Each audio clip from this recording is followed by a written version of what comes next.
Good evening. This is Rudy Giuliani, and this is America's Mayor Live on Good Friday 2025. And tonight, of course, is the night of Good Friday. Behind us is a scene of the Vatican where during the day today, the vice president was there with his wife and children for the Good Friday.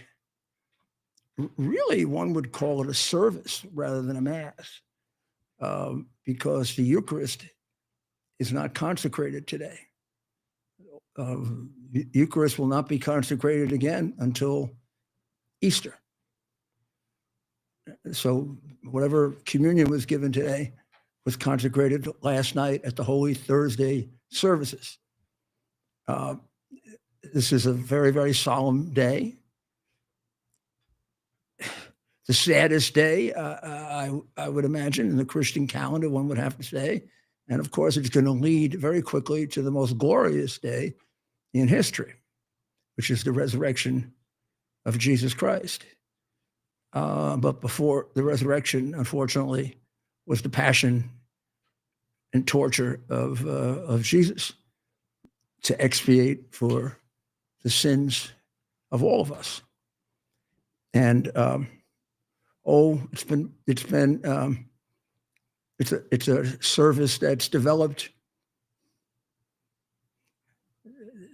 The development of it, the beginning of the Good Friday service in the Catholic, Christian, Orthodox tradition, no one really knows. It emerges probably as a service that can be recognized and looked at historically, maybe in the second, maybe even in the third century, as it begins to fill in as the service we now recognize today.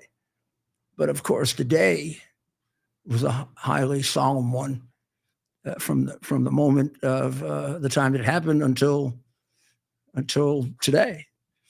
One of the great works of art, maybe two of the greatest works of art ever produced, were composed about Good Friday, and they were composed by Johann Sebastian Bach for the Lutheran Church.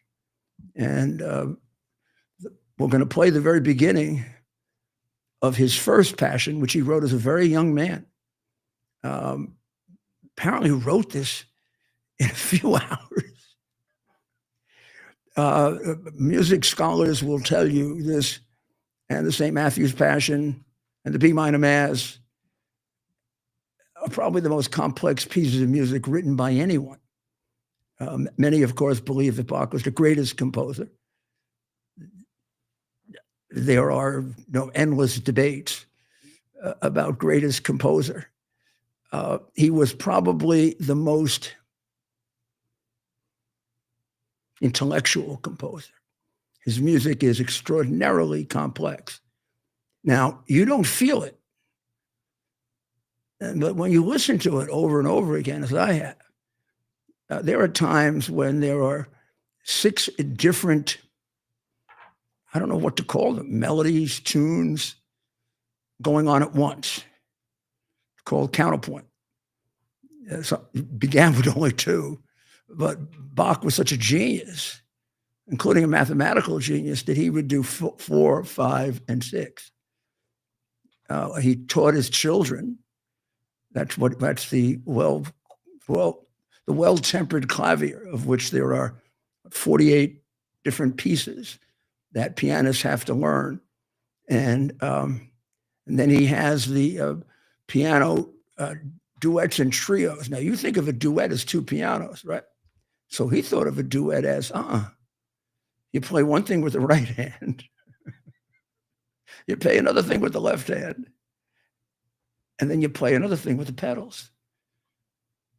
He did 24 organ concertos, or whatever they're called, organ trios. And so people hear organ trios, they expect 3 organs. One guy, 2 hands. Suppose you're not ambidextrous. Tough. You can't work for Bach. So let's listen Let's listen, and I'll translate for you as we listen to this short piece. The beginning of the St. John Passion. And this is in Leipzig, the church in Leipzig.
Lord, our Lord, whose glory is magnificent everywhere.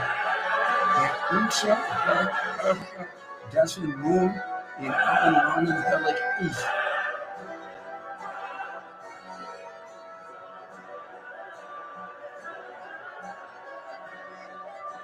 Show us through your passion that you, the true Son of God, at all times, even in the most lowly state, are glorified.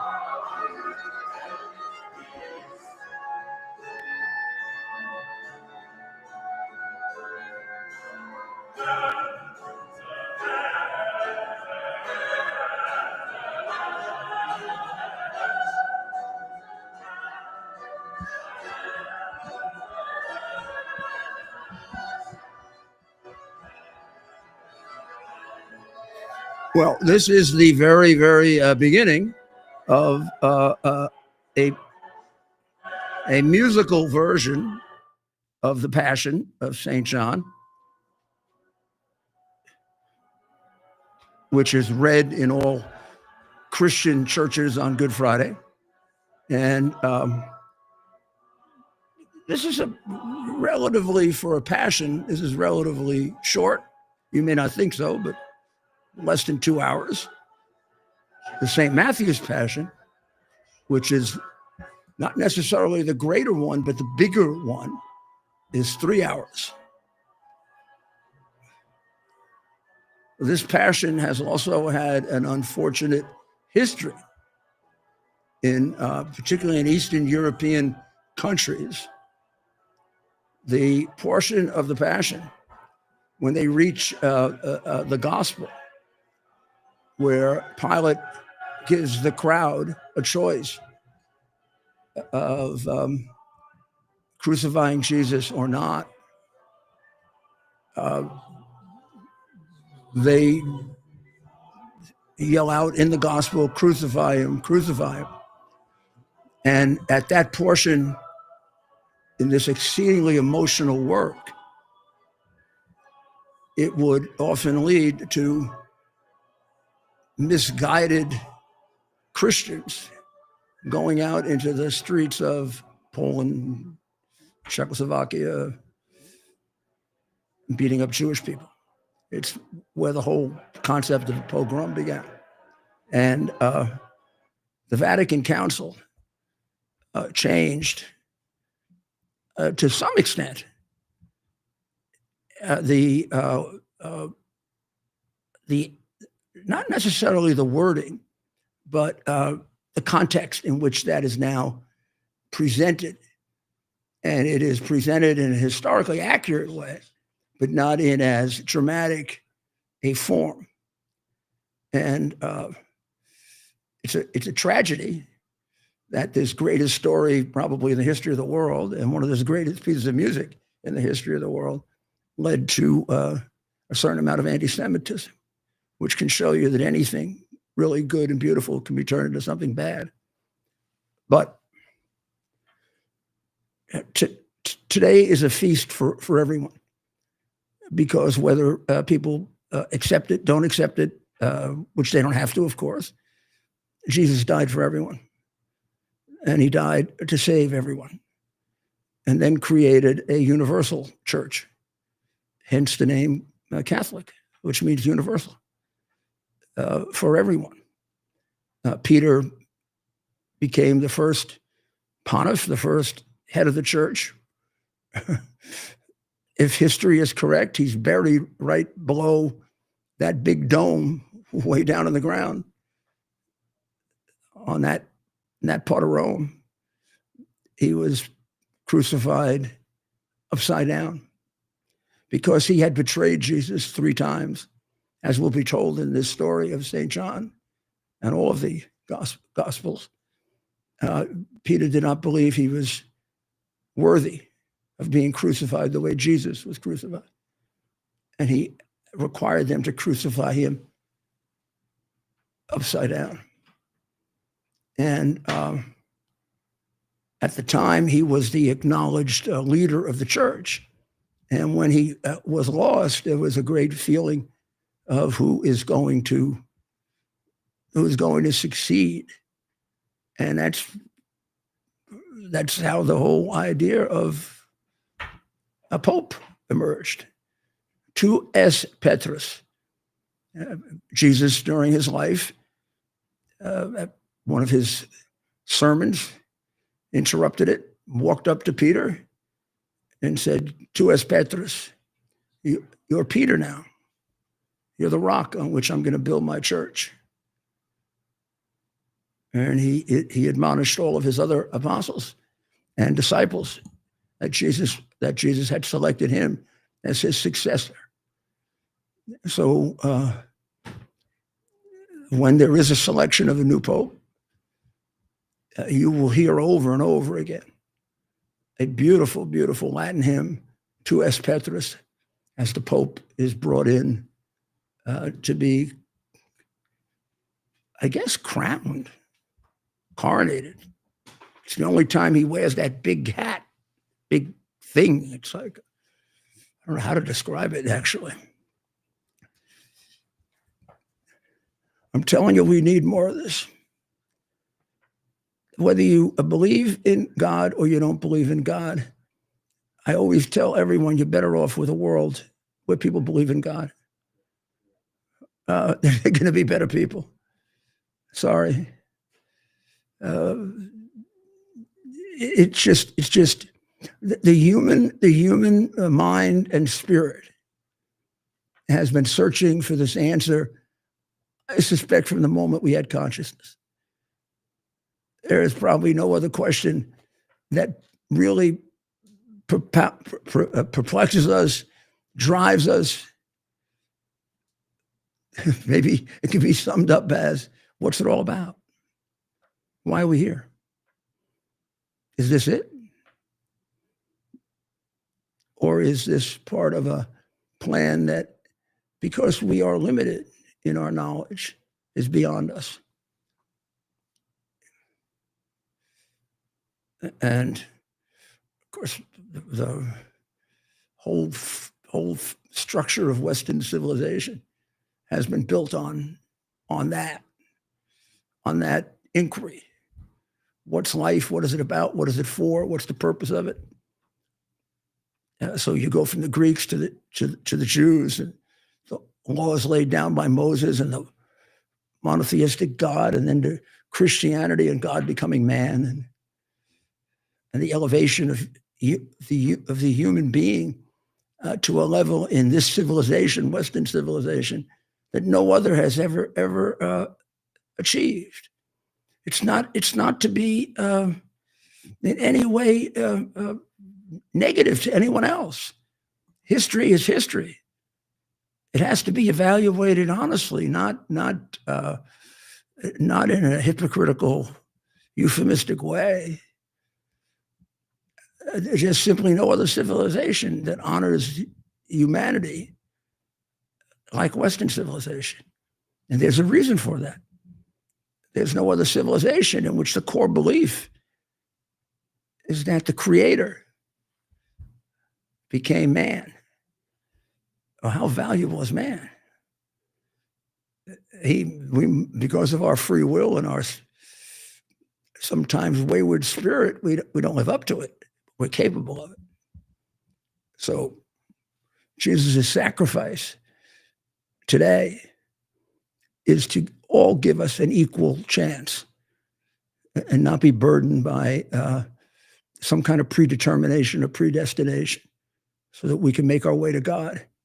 And then if you follow the Bible and the Gospels, Jesus lays out quite clearly how to get there, what to do. Many people don't listen to it. Many Christians don't listen to it.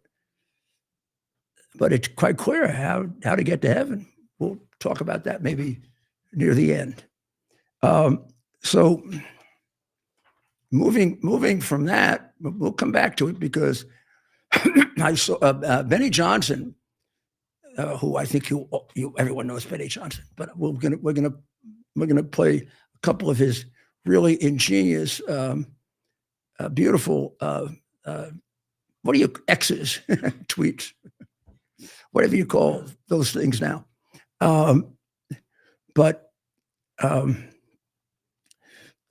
Benny Johnson has tweeted out quite a bit today about the importance of Good Friday, and also has, we're going to borrow some of it, a beautiful, beautiful piece showing the vice president and his children at the service at St. Peter's, and it's just lovely to see that beautiful young family.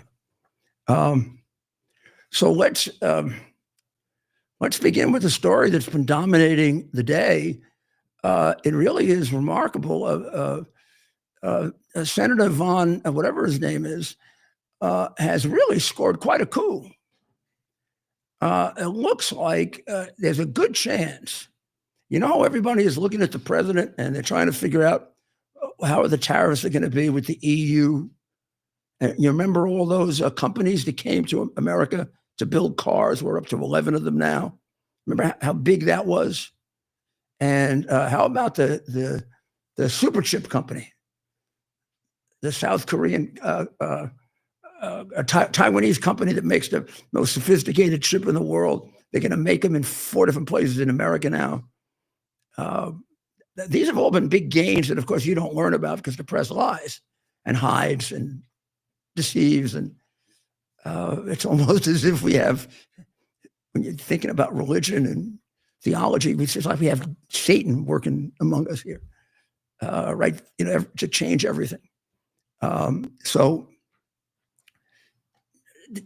there's been a really big acquisition. It looks like Senator Van, whatever his name is, has convinced the MS-13 to move their headquarters to Maryland. Now, that'll be wonderful for the people of Maryland. Just think of it. MS-13 specializes in shock murders. So, I mean, one of the first things they could probably be observing, it'd be great for the media. They just love it. It'd be great stories of 4 or 5 kids whose heads are chopped off and left on the beach like they did in Long Island when they first came there. And then they can take over the whole town like they did in several in Texas that they ruined, or Aurora, Colorado, or you want to take a ride up to the Bronx, New York? Yeah, Gary really, Peters. All those plenty of suburbs outside of Baltimore. They like to operate like in suburbs, which is what they've done to Colorado. 7 counties of Colorado are suing the moron governor for letting them come there. Now there he is. There's the genius having according to for tonight. So happy birthday, guys. I really mean that. Robert, you've done a great Senator Van, whatever his name is, they were having, at some point, they were having margaritas But Senator what's his name actually straightened it out today. It turned out he had had a margarita separate from that. So that's just water between him and his close friend. Now, he was really good, right? They're really bonding. How often does a senator look at you like that? Look at that great concern that he has for Mr. Garcia. How many Maryland residents has Mr. Garcia have? What hat does Mr. Garcia have on there? That is a Kansas City Chiefs hat. A what? A Kansas City Chiefs hat. And here's my thought. If he's got a good lawyer, that lawyer told him, wear another random hat to throw everybody off from the fact that you used to wear a Chicago Bulls hat, which is a very real, there are some very credible connections to MS-13. So my thought is, next time you're in a public photo op, put another random hat of a team, somewhere else so you can kind of build that case. I wonder how often He meets Senator whatever his name is has gone to Qatar or Israel or Gaza to get a couple of Americans back. Oh, they don't give a shit for them. Likes that guy though. The president's in love with him. In fact, they've created a total fiction about him, which is quite amazing.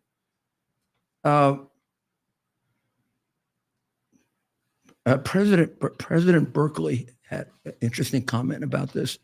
Really like this guy Berkeley. Senator Berkeley said that he was sharing photos of Senator what's his name having a salt-rimmed drink, and Kilmer Abrego Garcia, miraculously risen from the death camps and torture, now sipping margaritas with Senator Van Hollen in the tropical paradise of El Salvador. Berkeley said in an X post last night. Now that he's been confirmed healthy, he gets the honor of staying in El Salvador's custody. So good luck, pal. It's not up to Trump. It's not up to the Supreme Court. He's in the custody of a sovereign government. The Supreme Court could yell, scream, cry, and just do everything they can to try to get this major criminal back so he can get a chance to commit his portion of crimes in the United States. And since the Democrats have done such a good job of getting us killed, get a couple of us killed. But, Berkeley is a little smarter than them, and he's not going to let them do it, I don't think. He was wearing a checkered collared shirt, jeans, sneakers, and a Kansas City Super Bowl hat. Now, the president of the United States laid out facts that constitute pieces of intelligence that are used all the time in determining whether to let someone stay, go in the United States. Let me give you an example. If we had intelligence that someone were a Chinese spy, we wouldn't necessarily convict him in a court. We'd throw him out. We might just throw him out. And we have a perfect right to do it. He's not a citizen of the United States. He has due process, but only to a certain extent. The protection of the security of the United States comes first, not some foreigner's alleged due process. Now, the record against him is overwhelming. So let's go to the president, and I think I think he lays out everything. If he missed anything, I'll remind you. So this is President Trump today, earlier speaking on Mr. Garcia from. Well, I think from the Oval Office or the White House. Office. I mean, it was right after they swore in Dr. Oz. Bobby Kennedy swore in Oz. Right. And so the first version we want to show, just it highlights how the media is treating this, and then we'll get the full clip. deportation order. Two separate judges affirmed Garcia was a member of MS-13, which is a gang that may be even worse. We've been watching President Donald Trump there swearing in the new administrator of the CMS, the Centers for Medicare and Medicaid, Dr. Mehmet Oz, during this conversation. In 2019, Garcia was issued a deportation order. Garcia, is that the one? Yeah. Is an illegal alien, MS-13 gang member and foreign terrorist. This comes out of the State Department and very legitimate sources. I mean, I assume. I'm just giving you what they had. This was supposed to be certified stuff. In 2019, Garcia was issued a deportation order. This clip's a little bit soft. Two separate judges affirmed Garcia was a member of MS-13, which is a gang that may be even worse than Tren de Aragua, and maybe worse. They kill people with knives because it's more painful.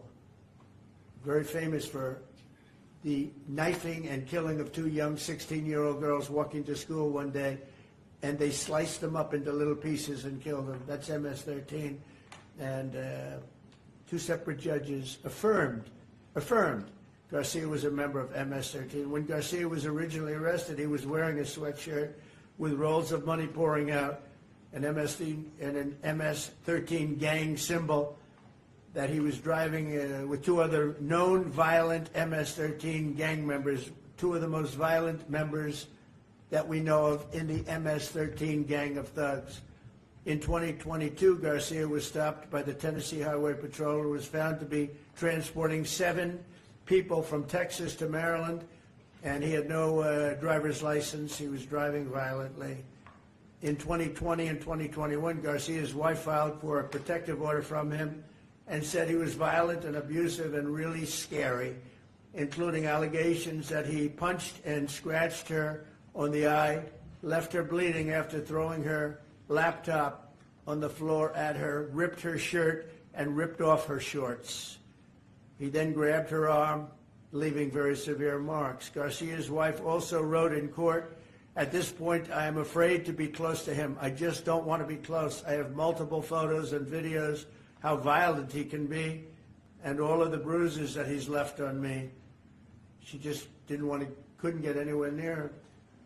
This is the man that the Democrats are wanting us to fly back from El Salvador to be a happily ensconced member of the USA family. Isn't it a shame? And by the way, I've been hit pretty hard by fake shows, fake news, MSDNC in particular, where they talk about how evil I am, that this man would be thrown out of our country. This man is according to certified statements that we get, is a very violent person. And they want this man to be brought back into our country where he can be free and to stay as a happily Maryland,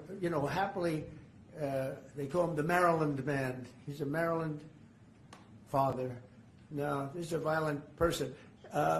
Who they don't talk about is that wonderful angel mom who lost her daughter, who had 5 beautiful children, and she was killed violently. And, she spoke, and she spoke unbelievably. I saw it. And the fake news didn't pick it up. She spoke. She was in tears. She's devastated. Her life is, essentially, she's told me her life is over. But there was I think no stories. Isn't that true? No stories. 0 stories. It was the most emotional thing. Everybody that watched it, they couldn't believe it. The fake news refused to put it up. So it's very sad. And yet they talk about this guy like he's an angel. See the angel up there? They think he's like that, like a little angel. Do you encourage other Democrats to visit? Would you be open to it has letting no Iran? impact. The way she let it, no impact. It's just unbalanced. Would you do that? Go ahead. What I was Sir, doing. on You understand how human a reaction that is by Donald Trump? Here he is just laid out the history of a man that is a massive criminal, a guy who's a part of a gang that makes its introduction in a new place by killing a few people and leaving him at the at some place prominent in the city so you can see the little girl's head chopped off. They are involved in any number of criminal activities. It would be too much to list. Murder, of course, is one of their favorites by knife. They like knives better than guns, and they're very good with knives. It's either them or Trendiaragua that's going to make it, or maybe our own gangbangers. We'll have to see. But that's a different story. But this is absurd, and the arrogance of the press to cut off Patty Morin yesterday. I mean, the woman's daughter was raped and beaten and by an illegal who shouldn't have been in the country, other than the fact that all of these crooked press people supported Joe Biden. And she's a citizen of Maryland, and she's never been contacted by Senator whatever the hell his name is. No, he'd rather go to El Salvador and see if he could help some guy who knocked his wife's teeth out. Where do the Democrats find these evil people? I mean, this is completely absurd. Now, I mean, I don't know how much proof you need that he's a member of MS-13, but I'm going to show you what my friend Benny did, which I think is ingenious. So look at this is his tweet from yesterday. That's the shaking hands. Now, Garcia, the jackass in the middle, and the massive jackass shaking hands with him, obviously doesn't know what that is. That's like if he had a damn swastika on his arm and said, I'm a member of the Nazi Party. That says, I'm a member of MS-13. That's their symbol. That's his code. That's his rank. Right there. Yeah, every Maryland father has this, right? Good old Maryland fathers. Yeah, great Maryland fathers. Does it say promo code? That code right there shows his position. He's a leader. He's a gangbanger. That's their basic symbol. Some of them have it on their face. This guy, for now, has it on his arm. Now, does he even ask him? I mean, does Mr. Stupid Jackass even ask him? Does he say, hey, Garcia, what the hell's that goddamn thing on your arm? You think I would have asked him? You got me down here and you got that freaking thing on your arm? What is that? I'm not stupid. All the MS-13 people in America who chop kids' heads off have that on, who rape kids. But that would contradict his narrative. What are you trying to fool me? All he has to do is ask the damn government of El Salvador that knows MS-13 better than anyone. He's a registered member of MS-13. I'm sorry, that's proof. That's more than enough proof that we had probably before we shot spies. Or before Obama put bombs on Muslim terrorists. They want to bring him back to Maryland so we can rape little girls? What is this guy, some kind of sicko? Now I'm going to, you want a little more of a close-up? There's a little more of a close-up, okay? Just in case you missed it. And of course, Benny has the very understated quote here. That's an interesting tattoo for just a regular Maryland man to have on his hand. But here's the point. Nobody raises a question about it. That jackass of a senator, that guy who should probably be in jail for what he's doing, doesn't even ask him, what is that? The press doesn't feel obligated to explain why this guy that they are now supporting like he's some poor refugee to come back to the United States. They've given them more support than they've given to any of our hostages. They don't even tell us who they are. They don't, this doesn't bother them. This doesn't bother all those phony left-wing jackasses that you occasionally look at on CNN and MSNBC and FUCK. What does the guy have to do? Stick his finger in your nose? Now, I got to tell you, the president himself got into it too. We get right down to the details here. That's the MS-13 code. He's got it written on his hand. He has it written on his fingers that he's a member of MS-13, and Senator Van Dopey Shit wants to bring him back. Look at it. What does it say? Can you read? Van Hoople, can you read? You're a danger, you stupid bastard.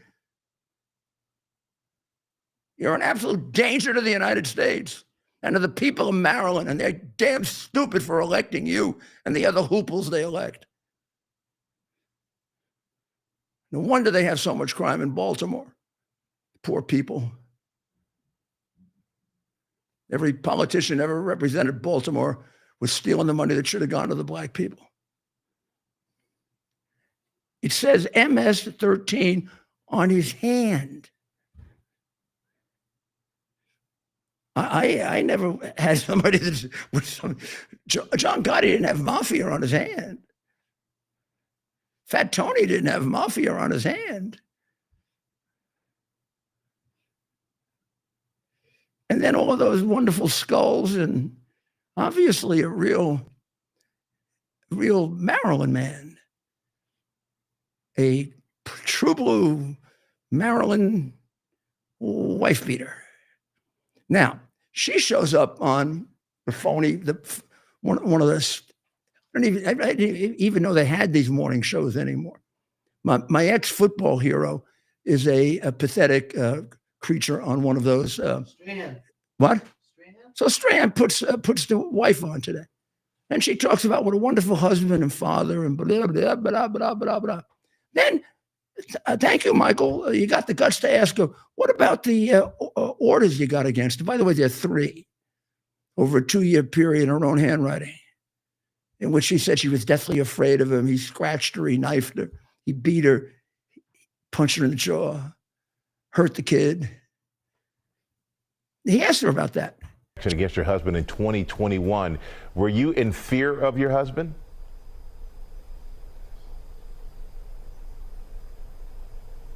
My husband is alive. That's all I can say.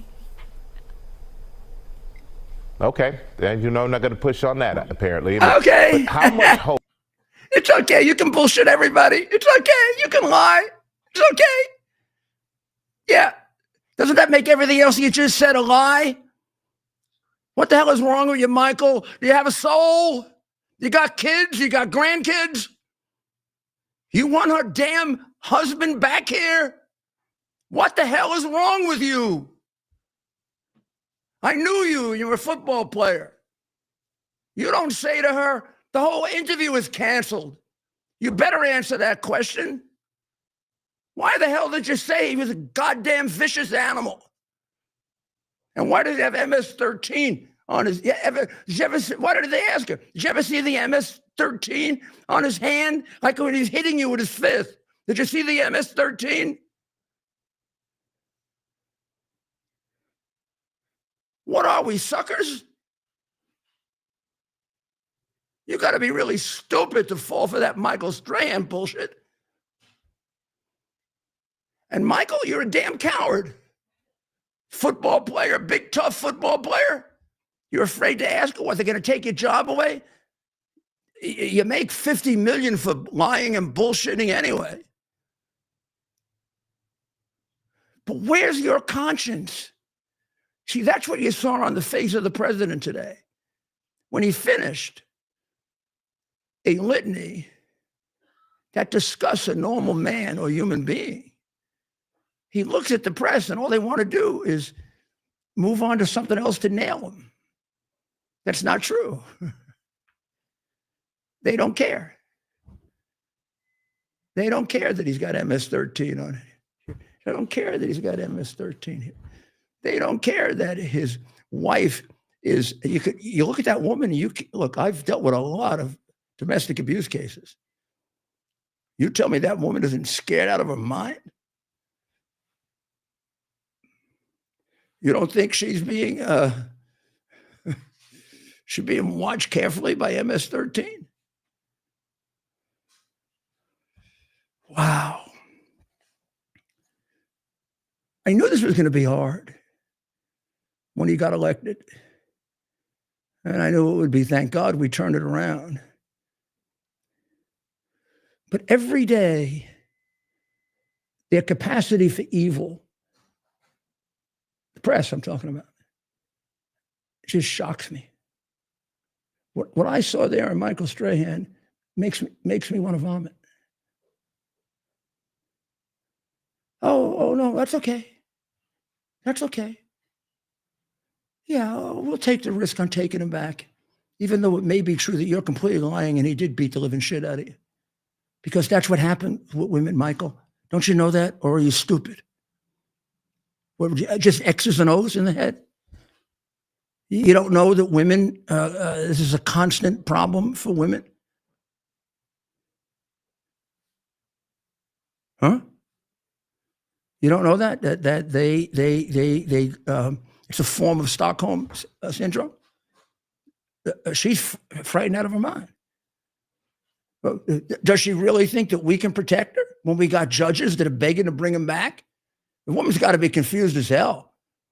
They get him out of the United States, and now we got judges up to the Supreme Court begging to bring him. Let's bring him back. Geez, maybe he can kill somebody if he hasn't already. Well, we're going to be right back, and we'll move on to something maybe a little easier to deal with and moving in the right direction, the whole tariff and trade situation. U.S. Army Major Scott Smiley paid a high price serving our nation. Scott was leading his platoon in Iraq when a blast sent shrapnel through his eyes, leaving him blind and temporarily paralyzed. Scott would become the first blind active duty military officer before medically retiring years later. Thanks to friends like you, the Tunnel to Towers Foundation gave Scott and his family a mortgage-free, specially adapted smart home. Show your support for America's heroes now. Donate $11 a month to Tunnel to Towers at. Are you ready for some action? I'm ready for action. Get the Elite TV plan only through the portal. 218 channels, and it's only $69.95 a month. Wow. Including your free portal. That's cheaper than everyone else. Your favorite sports, movies, news, even daytime dramas. We're talking about ESPN, OAN, Newsmax, channels you can't get anymore in certain areas. Compared to the competition, this is a way better deal. Endless selection. Not to mention all the free music channels. There's over 700 premium and classic movies all ready to go. Wow. Plus, they got catch-up TV that allows you to go back and watch what you've missed or want to watch again. Cut your cable in half and get twice as much for free. Way more channels for half the cost. After the first year, the subscription then drops to $57.95 monthly, where you change or upgrade anytime. Go to QUXNow.com and get yours today. Use promo code Rudy. Act fast. These to celebrate. Here we are, pretty much at the beginning of the process here at this pristine, I call it a laboratory. It's not like a factory, it's like a hospital. This is the beginning of the process for roasting. Deep grain, very good quality. Most people don't use this quality. We deal with small farmers because they like to know who we're dealing with. They give us the highest quality, all organic, non-GMO. You should know all Arabica beans, no Robusto, all Arabica. They're going to go into the roaster, and it'll get roasted for about 20 minutes or so.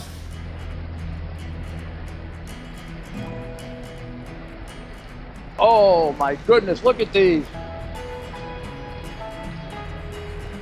My goodness.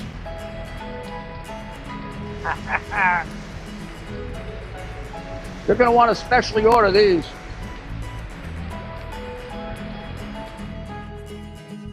This is what goes into Rudy's coffee.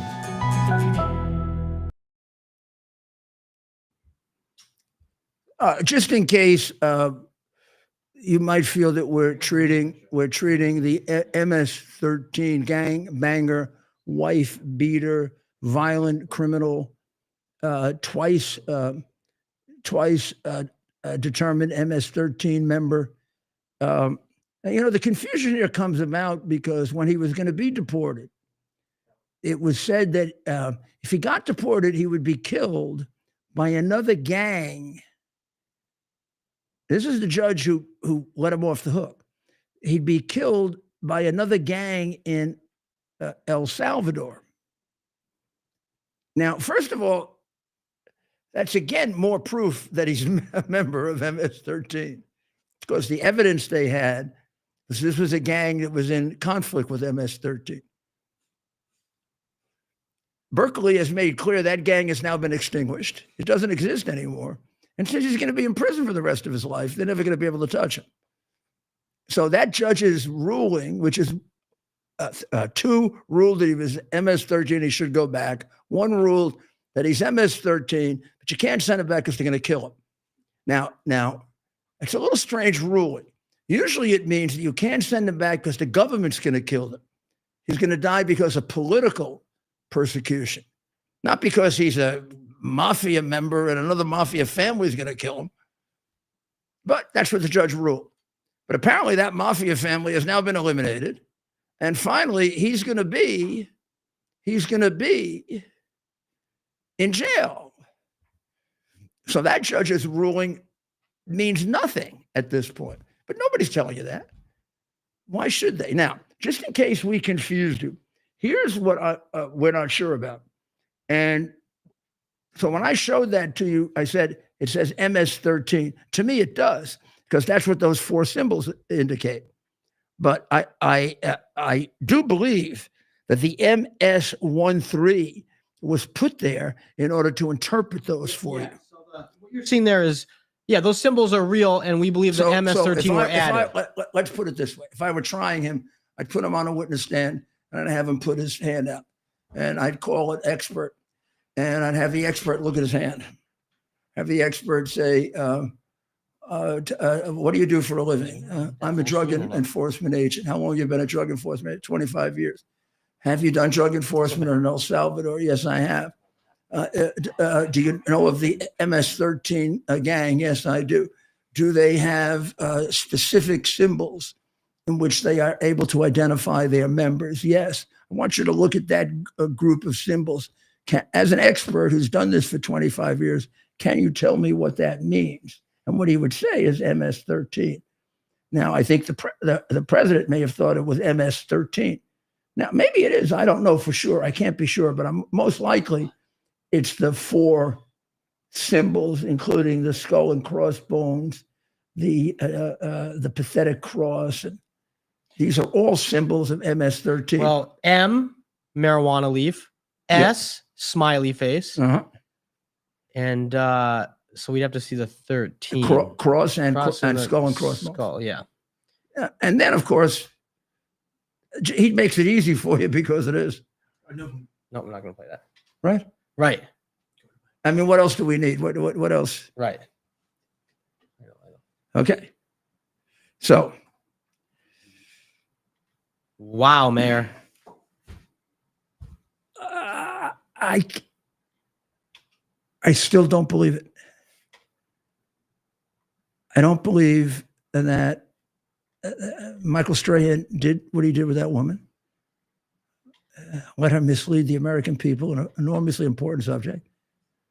Didn't press her. I just don't believe it. That's like being a complete sellout.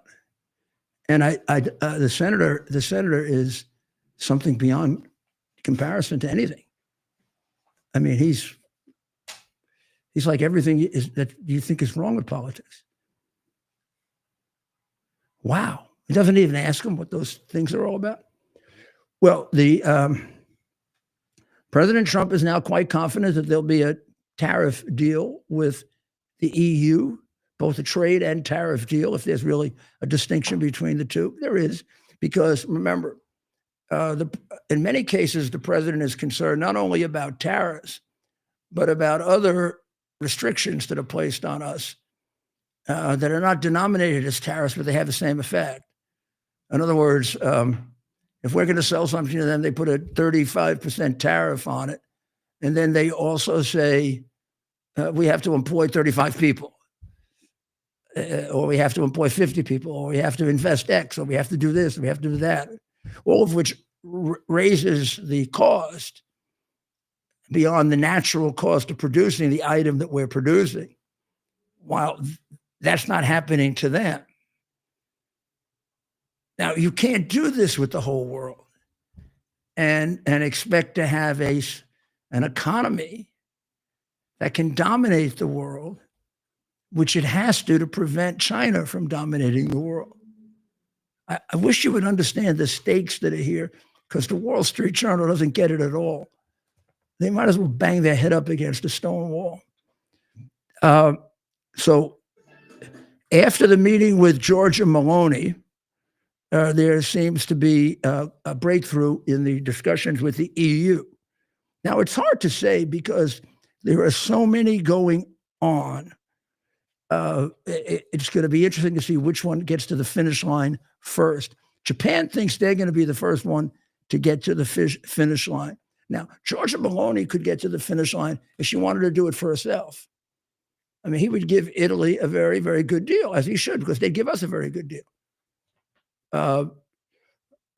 Vietnam came in very, very early and is very close to a not just a 0-0 pact, but to a major investment in the United States, which I guess is, I don't know how secret it is, but at least it hasn't been disclosed as to exactly what it was. Japan was going along very, very well. It looks like it still is. But the prime minister of Japan has said that there are some issues that have to be worked out.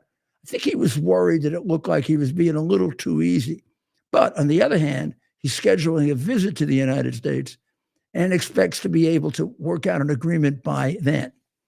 And finally, the good news is that as we're isolating China, and therefore we need to buy some of the things we buy from China from other countries, these 75 to 80 countries that have come forward, a large number of them have become enormously useful in supplying those things for us. And they're stepping up to the plate because they see that they can, if they can supply chips or they can supply something else for us, they can reduce the trade deficit, which will reduce the tariff, and they'll come into the negotiations with more leverage. There's a fascinating thing that nobody else could have done. And it's a disgrace that because it's way ahead of the ability of the mushheads that sit on editorial boards to understand it, that they don't give them credit for it. And there's fascinating negotiations that are going on. There are 5 or 6 of them that are really, really, if not 24 hours a day. I mean, there are teams that are doing this under the direction of Besant, who has to get great credit for helping to organize this. And I'm sure also the rest of his team. I mean, this can't be a one-person effort. So right now, the pledges that we have gotten to cooperate and to work with us, both with regard to help us with whatever we need to do to offset China, because they want to beat China as much as we do, comes from the UK, Australia, South Korea, India, and Japan, Vietnam, South Korea,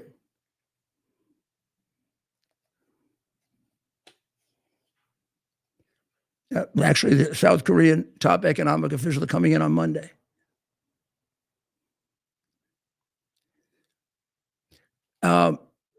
And it really is interesting because it's almost like the cart before the horse. Trump was going to deal with tariffs and then big investments. Well, some of our partners, or wannabe partners, realize that if they do the big investments, they can solve the tariff problem. So the big investments are moving ahead very, very quickly.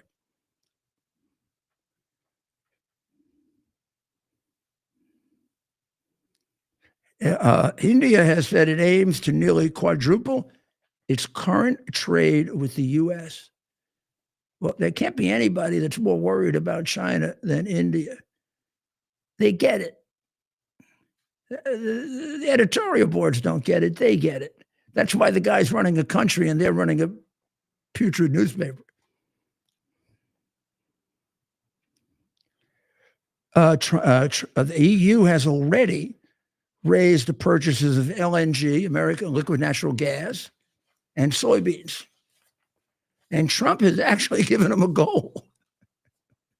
I hope it's the right goal. He said any trade war with the EU could be called off if they bought $350 billion more in U.S. energy. Now, this I know from the first Trump administration when I helped Rick Perry get the job of energy secretary. I sort of had something to do with making that match because I knew the president wanted to make America an exporting country. And I knew that Rick, as the governor of Texas for 10 years, nobody knew more about energy than Rick. And that's what Rick wanted to do. And they got it off to a great start. Not reversed by Biden. He actually couldn't reverse it, but he didn't further it. Now we can take off. So Europe, instead of buying energy, oil, gas, liquid natural from Russia, buy it from us. Trade deficit goes down, tariffs get slashed, and we both come out ahead. Already, on liquid natural gas, Europe is buying 45% from us. That's the work of Trump and Rick Perry of the first administration. Now, Canada and Mexico are already the biggest buyer of U.S. products, and I don't have the details on that like I do on some of these here, but I have a feeling that the Mexico one is going a lot better than the Canada one. I think he and the president of Mexico really have hit it off. In the sense, there's something when something happens like that, even though one's a committed socialist, if not a communist, and the other's a capitalist, a lot can be done that can't be done when there's a certain distrust. And she immediately, I think she took the advice from her predecessor, who is an extraordinary guy, who someday we'll do a special on, because he's a communist. Yeah, so he wouldn't say that. He'd get mad at me if I said he was a communist. He's a socialist. But he is about as concerned for law and order in Mexico as anyone. He's honest as hell, as far as I can tell. And he's rational. And so is Scheinbaum. And that's a very good relationship. I mean, I'm not going to say it's like him and Giorgia Meloni, because they aren't completely the same ideological framework, but it's very, very similar. And it comes out that way. It comes out in the long run to a very good situation for us and for them. The Trump-Powell situation is getting to be critical. There's no doubt Trump wants to get rid of him.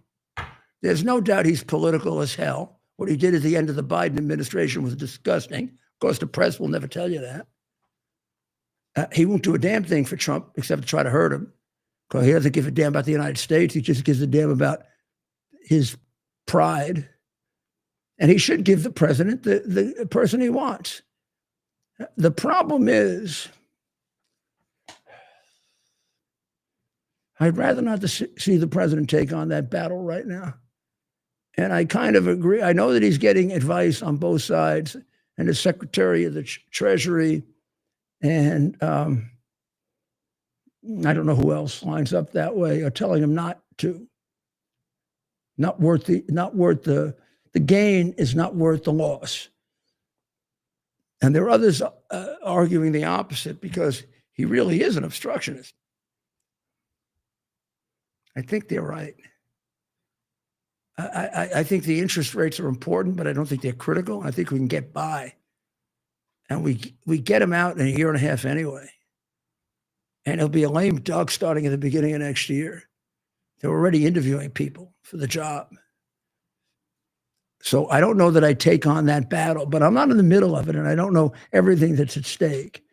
But I think that might be one worth avoiding right now, although it frustrates the hell out of me because I don't think it's constitutional that he can't remove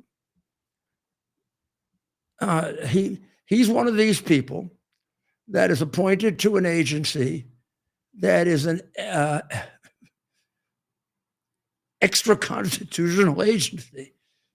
We'll take a short break, and when we come back, I'll explain that to you because that's going to be a major overhaul if and when it happens. Let's see if it does, and it'd be a real restoration of the government that our founding fathers had in mind for us. Are you ready for some action? I'm ready for action. Get the Elite TV plan only through the portal. 218 channels, and it's only $69.95 a month, Wow. including your free portal. That's cheaper than everyone else. Your favorite sports, movies, news, Wow. even daytime dramas. We're talking about ESPN, OAN, Newsmax, Wow. channels you can't get anymore in certain areas. Compared to the competition, this is a way better deal. Endless selection. Not to mention all the free music channels. There's over 700 premium and classic movies all ready to go. Wow. Plus, they got catch-up TV that allows you to go back and watch what you've missed or want to watch again. Cut your cable in half and get twice as much for free. Way more channels for half the cost. After the first year, the subscription then drops to $57.95 monthly, Wow. where you change or upgrade anytime. Go to QUXNow.com and get yours today. Use promo code Rudy. Act fast. These Here we are, pretty much at the beginning of the process here at this pristine, I call it a laboratory. It's not like a factory, it's like a hospital. This is the beginning of the process for roasting. Deep grain, very good quality. Most people don't use this quality. We deal with small farmers because they like to know who we're dealing with. They give us the highest quality, all organic, non-GMO. You should know all Arabica beans, no Robusto, all Arabica. They're going to go into the roaster, and it'll get roasted for about 20 minutes or so.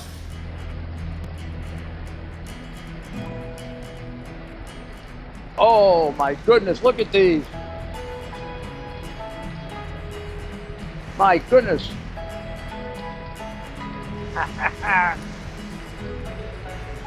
You're going to want to specially order these.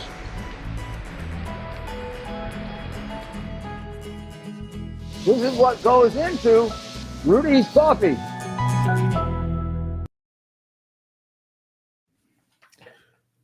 Well, there's Rudy Giuliani again, and gosh, I'm distracted by the background too. Who isn't by the Vatican, right? Wow, Bernini, right. I guess it would be my right shoulder. No, my left shoulder. The way it shows up there is the Bernini columns. Those were done by Bernini, who was the odds-on favorite, I think, to do the Sistine Chapel. And Pope Julian, Pope Julian the General, great general, by the way, selected Michelangelo and drove him nuts getting it done. We just watched Ted and I, you watched it with me, The Agony and the Ecstasy, which is the movie's fabulous. I mean, how can you be better than Charlton Heston playing Michelangelo, and Moses playing Michelangelo, Ben-Hur playing Michelangelo, the head of the NRA playing Michelangelo? He's a great Republican, by the way. Which is why I always rooted for him. Like in the chariot race, and Ben-Hur, I bet on him. I won that bet as a kid. And when we went to see it as kids, I said, he's going to win. And I bet popcorn on it. Think I'm kidding? Well, the whole problem here is a case that goes back to the Depression called Humphrey's Executor. Who the hell was Humphrey's executor? I don't know, but he was a bad guy because he screwed things up. Franklin Roosevelt wanted to fire one of the federal trade commissioners. And this is where it comes back to bite you. And the Republican court, acting like these crazy Democrats who make up the Constitution, said, you can't do that because it says for cause. The government said, like hell it says for cause. They can't do that. They can't prohibit a president from firing someone from the executive branch. They battled it out in the Constitutional Convention, and they decided they'd put restrictions on appointment to a certain extent, advice and consent, but they wouldn't put restrictions on removal because the president should not be required to keep someone he doesn't trust. End of case. Politics entered into it, and Humphrey's executor. Since then, the court's done everything it can to limit it without reversing it. And you just got to reverse it, boys and girls. Now, here's the problem.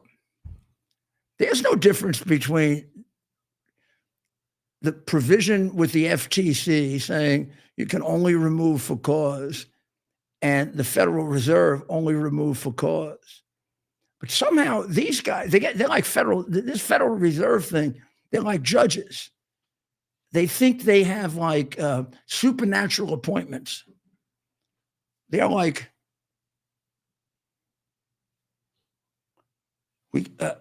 and Powell said the court would figure out a way to exempt the reserve. The reserve is no different than anything else.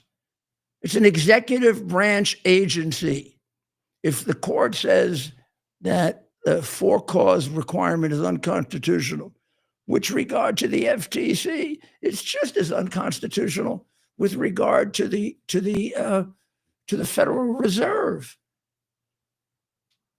You could say, oh, well, they want special independence in certain areas. Well, tough luck. The founding fathers said you don't get it. You don't get it. You got to trust the executive. Tough luck. You want to change it? Change the Constitution. Which is what's been wrong with the court, because they changed the Constitution in an intellectually dishonest way. So he's going to get a ruling. He's going to get a ruling that frees up most of these agencies. I'd hate to see it get screwed up in the special mishigas, Jewish term, of the Federal Reserve, where they do some special penumbra for the Federal Reserve, which Powell is already talking about. He probably has sneaked around to the court and gotten some people on the court. Oh, the Federal Reserve is different. It's not different. So long term, for the power of the presidency, the power of the executive, and the constitutional order of this country, it's better to get it done where it can get done. They're not going to worry about the FTC, and the Federal Reserve has taken on some mystical, ridiculous status because it's political as hell. What they did at the end of the election was disgusting.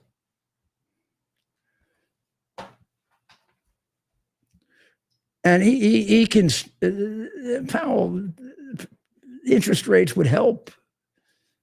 Maybe not, maybe yes. That's not the key to this. I think the president should get off Powell, and got bigger things to worry about.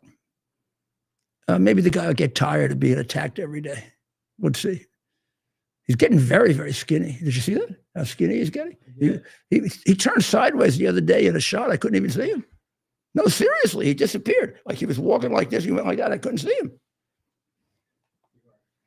I'm just envisioning that to me. You want to start a comedy show? You know what the good news is? These countries are buying American like crazy. Right. I don't know. We gotta. Too bad they don't have like one common cash register. Right. The American cash register. And of course, because Trump is doing such a good job of buy American, now that's a bad thing. Yeah. Forever, it's been unbelievable for Republicans. Buy American, buy American, buy American. Now it's no. Buy international, buy Chinese. Yeah, right. So they can come and make you talk Chinese. Ukraine, presidents sound discouraged today. I have to say, this is face interpretation now. Haven't talked to him. No inside information. So don't. I saw a guy that kind of feels like a pox on both your houses. You and Putin. You're both acting like jackasses. That means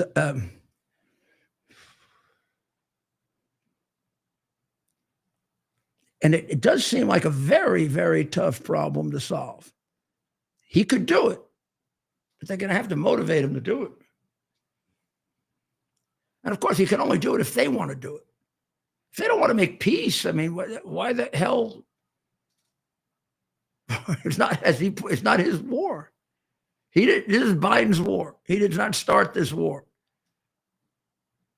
He, in good faith, thought he could settle it because he thought they would be in good faith. And both of them are acting like the scoundrels that they are. One is a lot more of a scoundrel than the other, but that doesn't make the other one not a scoundrel. So here's, as Knucklebrain used to say, here's the deal. According to Witkoff, and I think this is correct, it makes sense, right? This is all about 5 regions of Ukraine. Who keeps them? I mean, okay, we get security guarantees, NATO, EU, money, a side deal for the U.S., all that. That's easy. I mean, not easy. Sorry.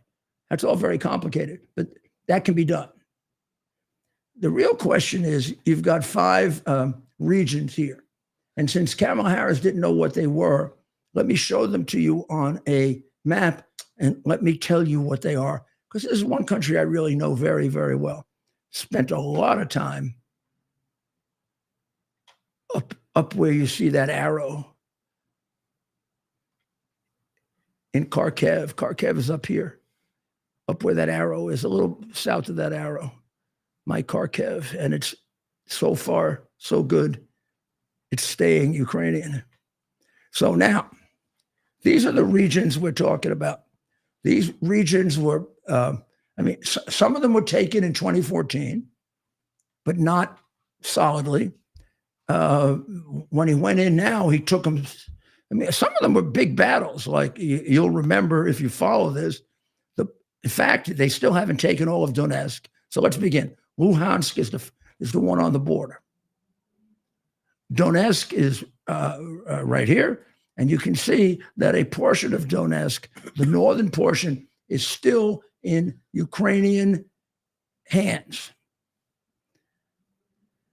Zaporizhia, which is the third region, again, a portion of that is being held. The only one they have all of is Crimea, which they've had actually since 2014 at the bottom, and Luhansk at the top. Donetsk, Zaporizhia, and Kherson. The Ukrainians are holding on to what looks to be about 15% of it, but a valuable 15% because it connects with the rest of Ukraine. Also, not completely, but this is all pretty valuable land. This is, including mineral-rich land, about a third. Still 2/3 are in the rest of Ukraine, but a third of the minerals that we want so we can compete with China, so that we can protect Ukraine and everybody else. is in the rest of Ukraine. So that's not at risk, that 2/3, unless the little man, the crooked little man, Zelensky, doesn't want to make a deal, which it doesn't motivate Trump then to push Russia that hard.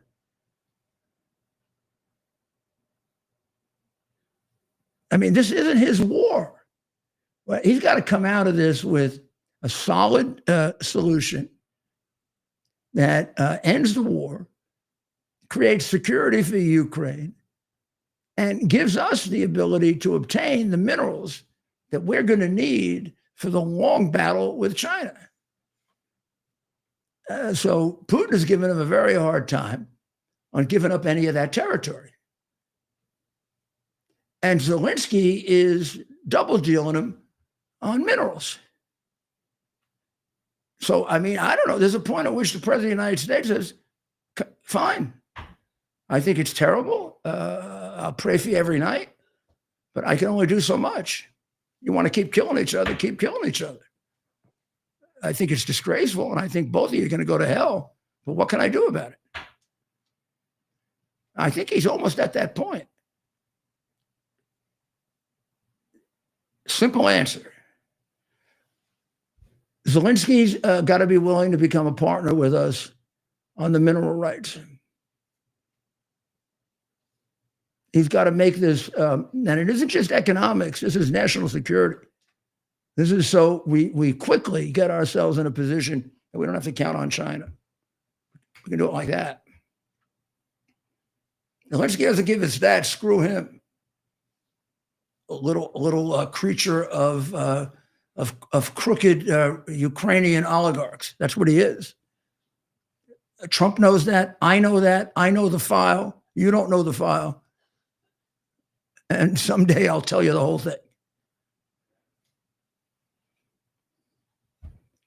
And maybe he should be squeezed a little harder. Like demand that he release all the files on all the people in his country that have stole a couple $100 billion,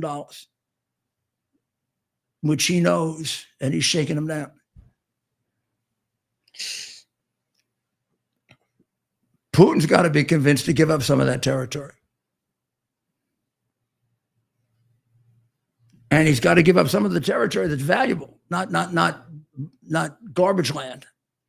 Doesn't have to give it up all. He's really had it since 14, but he's got to give up some of it. And I really do think we know where we want it. Because this is about the minerals. And I probably can tell you, I think I know where we want it. Spent a lot of time working here. And when you look at this area, yeah, it's a rich area, but it's also, there's a lot of give and take here. So you got let's say 1/3 of the mineral wealth of Ukraine here. They got to be willing to give up some of that. Russia does. Got to be willing to give some of that back. And they got to be willing to do it because they also want a good relationship with us because it'll help us. And they want to hedge against China too. And that's where the inability of Putin to indicate some flexibility on territory, and Zelensky being willing to indicate some flexibility on territory, makes it very difficult for Trump to have the conversations to get us right to the point of what we need. So it may actually be the best decision not to force a bad solution, but hey, they're big boys. They're big criminals. One bigger than the other. I hope it doesn't go that way. I still think there's a chance, but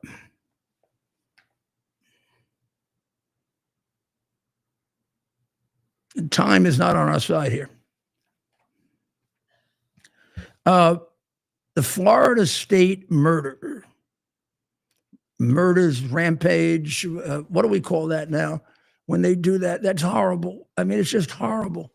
This is something America has to face. People go on campuses and they start shooting kids. I mean,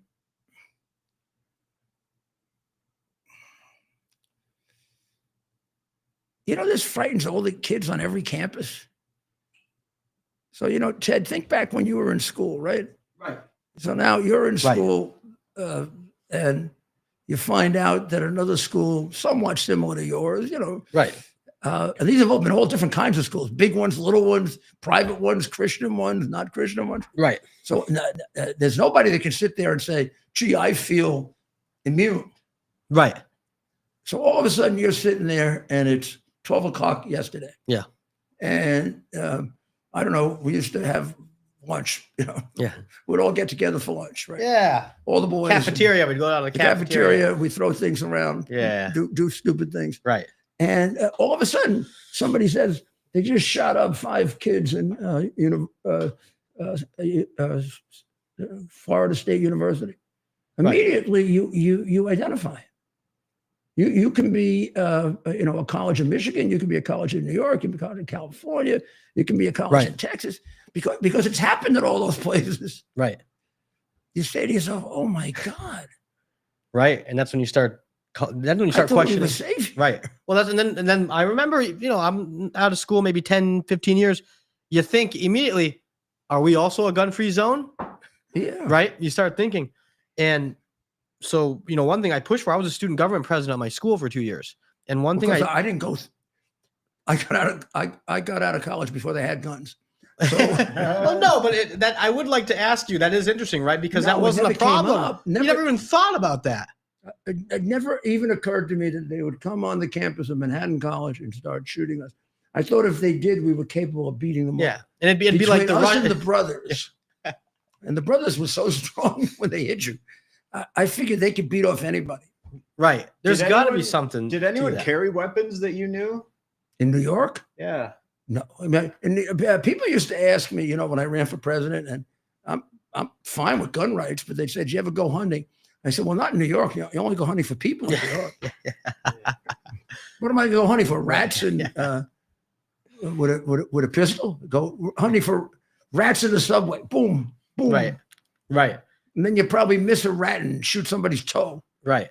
No, but that is something. I mean, Stephen and I, of course, we grew up with the Columbine generation, right? That was kind of one of the big first nationally publicized shootings in the late 90s. And so you're right, Mayor. When these things happen, it's definitely something. No, I'm sure it's different. I think I don't care if it's an urban university, suburban, rural. You identify now. Well, Mayor, what's your thoughts on this as a security expert? I actually was pushing this as far back as high school. I was really big on this. I wanted all the doors to open into the classroom so that you could barricade them shut. And no joke, I was literally thinking of that as a high schooler and complaining to the teachers, why do these doors open out? Shouldn't they open? God, I remember my doors in high school opened in. And you would think that. You know why I know that? Let me think. Why would I wish something happened? There's got to be a story. There's definitely a story. There's a definite story. We had a Latin professor, second year Latin, and he was very pompous, kind of a little heavy, pompous. He used to carry all his books. He would come in. We had like a little bit of a swinging door, like you could push it open like that. Yeah. And he would come in every day and he'd push it open with his books and he'd throw his books down. He'd say, "Gentlemen," and they'd begin with some Latin sentence, whatever. And we'd have to complete it or whatever. So one day we locked the door. Yes. He hit the door and he went flying. Oh, that's beautiful. He went flying. All the books. So doors opened in? The door opened in. So he comes. He was used to just pushing it open. So I don't know who came up with it. Probably it was either me or Alan because we were the two worst kids of the class. So, I don't think it was in this case. Somebody else did, but he got a lot of credit for this. Whoever he was, we probably all took him out to lunch for a week. If I ever told you all the things I did in high school, you wonder how the hell was I ever successful. The brothers. they straightened me out. But who are more disciplinarians, the brothers or the nuns? The brothers were more effective. Ah, the nuns with boys, you know. Did you get hit with the ruler? Tough kids in Brooklyn. I mean, you know, the nuns. The brothers were tough. Yeah. Oh, they didn't mess around. I mean, the brothers could, you know, because they went through probably the same school system. Yeah, they went to the same school system. They know exactly what you're up to. They came up on the street. They, you know, there was none of this stuff. They couldn't hit you. I think we would benefit if we had more of these brothers. And you teaching. would never, even if you would never hit a brother. Oh my God. Right. You might as well just, you know, check into hell. Right. I think we would benefit. Whatever the brother wanted to do, he could do. Yeah. And then you never went home and told your parents. It's the opposite now. Oh my God. Now kids go home and told my parents, brother. You get a second, you get hit again. The principal of the school was Brother Stephen. And he never hit anybody. He was very, very, you know, right. But there was one very old brother. And he would just hit people. He wasn't even he didn't even know why he was doing it, and he wouldn't even hurt you. It just something. You'd be online. You'd be online coming down the hall, right? You know, and he was his name, believe it or not, was Brother Raphael, like the Saint Raphael, and he looked like a saint, and like an angel, and he would stand there, and if the kids would, it didn't even hurt. Yeah. So one kid one day, it wasn't me. One kid one day said, "Brother, it's not going to work. You got to hit me again." Put something into it, you know. That's a wise bunch of wisecrackers. To the brother, you got to hit me again if you want to discipline me. So the brother, instead of doing this, took his fist and bam, he gave him a black eye. He maybe been 70 years old, but he could still boom. He was actually just fooling around with us with that little. All of a sudden, you got to hit me again. He said, "Okay, you want me to hit you again?" Boom. That's sad. Yeah, I just felt that. Yeah, but even I was afraid to go to my parents if I got in trouble at school. Nowadays, it should be that way. Yeah, I mean, there should be a bond between the teachers and the parents. Now they're the opposite. Yeah, I mean, the parents, the teachers are part of the Communist Teachers Union, or they're part of the Communist upper level academics. Upper level academics. Yeah, maybe. Well, whatever you call them. Yeah, the people who teach in colleges. Yeah. No, he's critiquing the quality of some of our half of them educators. Don't teach anymore. Anyway. Yeah, I don't know. Most of the colleges are taught by these assistants. Yeah, that they hire and pay them $2 and you can't even understand them. Will you hold up? Well, they don't even speak English. Yeah. If I have kids some days, Mayor, maybe you can we can have some sort of small homeschooling. Conglomerate. I'd love to do that. I would do. If I were starting all over again with a family, I'd do homeschooling. Amen. Right. I would not. I would put together a group. I can think back to when I was at that age and the friends that I had, and we had an awful lot of very bright men and women, brighter than a lot of the teachers. I mean, these were successful lawyers and doctors, and exactly. I mean, they take a little of their time to teach history, a little to teach science, biology. Imagine you get a surgeon to teach biology. Yeah, and you get like good guest speakers. It's like, who do we know? Like everyone, right? So it's like, oh, I would like you to come in and CEO of whatever, come on in and give a seminar on this, you know, for my family, and listen to my son's presentation and critique him. You know, and you know, so many of your friends, if you think about it, over the years that I had in the U.S. Attorney's Office, the Justice Department, law firm, I mean, they're also experts on certain things. Yes. Like you'll find somebody who's a classicist. He's an expert on classical history or classical literature, or somebody who is an expert on music, on Baroque music, or I mean, my goodness, I mean, a lot of intelligent, fairly well-educated parents in their circle could probably put together an excellent home schooling, and then all of a sudden, and this has happened actually. Yeah, it's happening more. These become private schools. Then they become charter schools, private schools. They start to get formalized. Yeah, it's pretty popular. I've noticed here in South Florida, the private schooling thing. And let's face it, they also enjoy it. You get a chance. take a day off from whatever the heck you're doing and teach American history. Yeah, exactly. Yeah, let's go back and talk about the Constitution, how it was done, and the Declaration of Independence, and it's enjoyable. That's a good go back point. to the discovery of America. Like in 1619, America started. The capsule summary of like a high school education is actually quite interesting. I went back and looked, and I was like, wow, these are all like very fundamental, like interesting things to know about. Right. So this Phoenix Ickner, yes, son of the sheriff, I think stepson, by the way. Okay. I think. We'll try to get. I think I saw that. He began, according to witnesses. Now, again, this could change, right? They say he first began with a rifle, and then he went back to his orange Hummer, and he grabbed a pistol. And there, they actually saw him shoot a woman. I think a woman who I think she survived. Right. And then he went on with a number of others, and he himself is wounded, and he is in the hospital under arrest.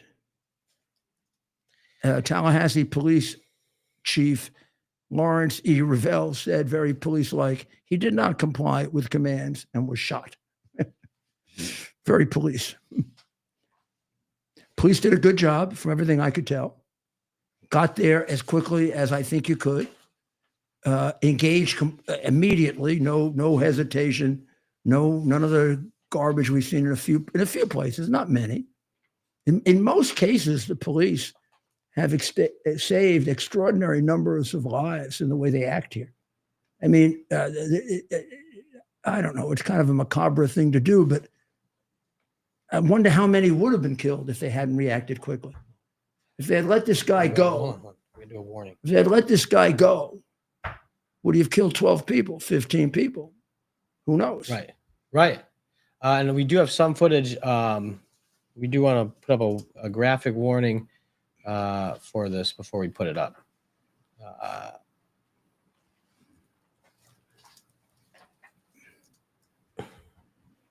So this video is from yesterday and does show somebody on the ground. We do believe this woman did make it.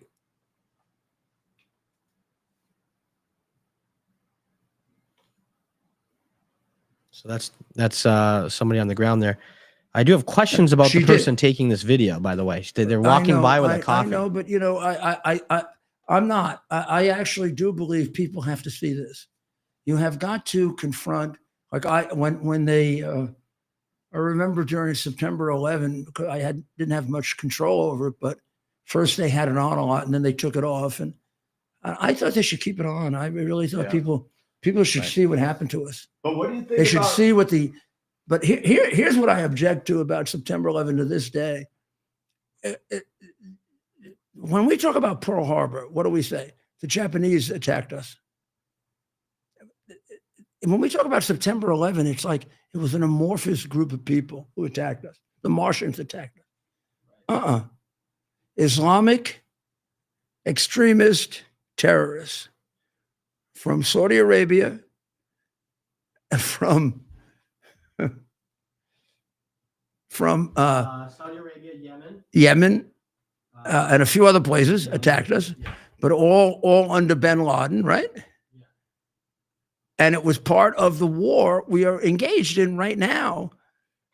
When I say that President Trump has held up taking the government of Syria off the terrorist list, the reason is that they're killing Christians.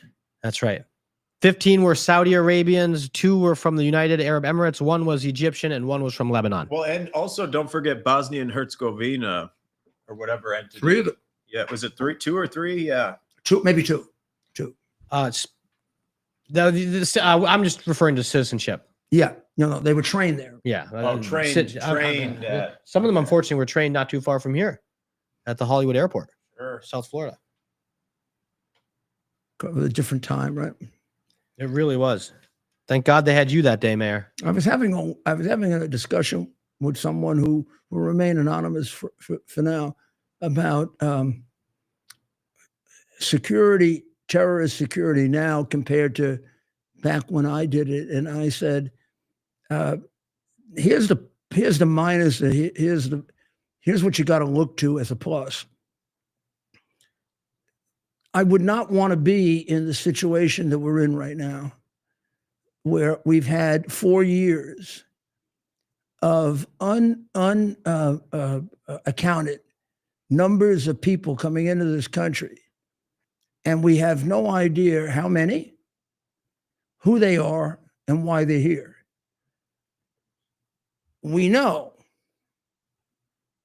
that some of them are people like this guy that Senator Doopel wants to bring back from El Salvador.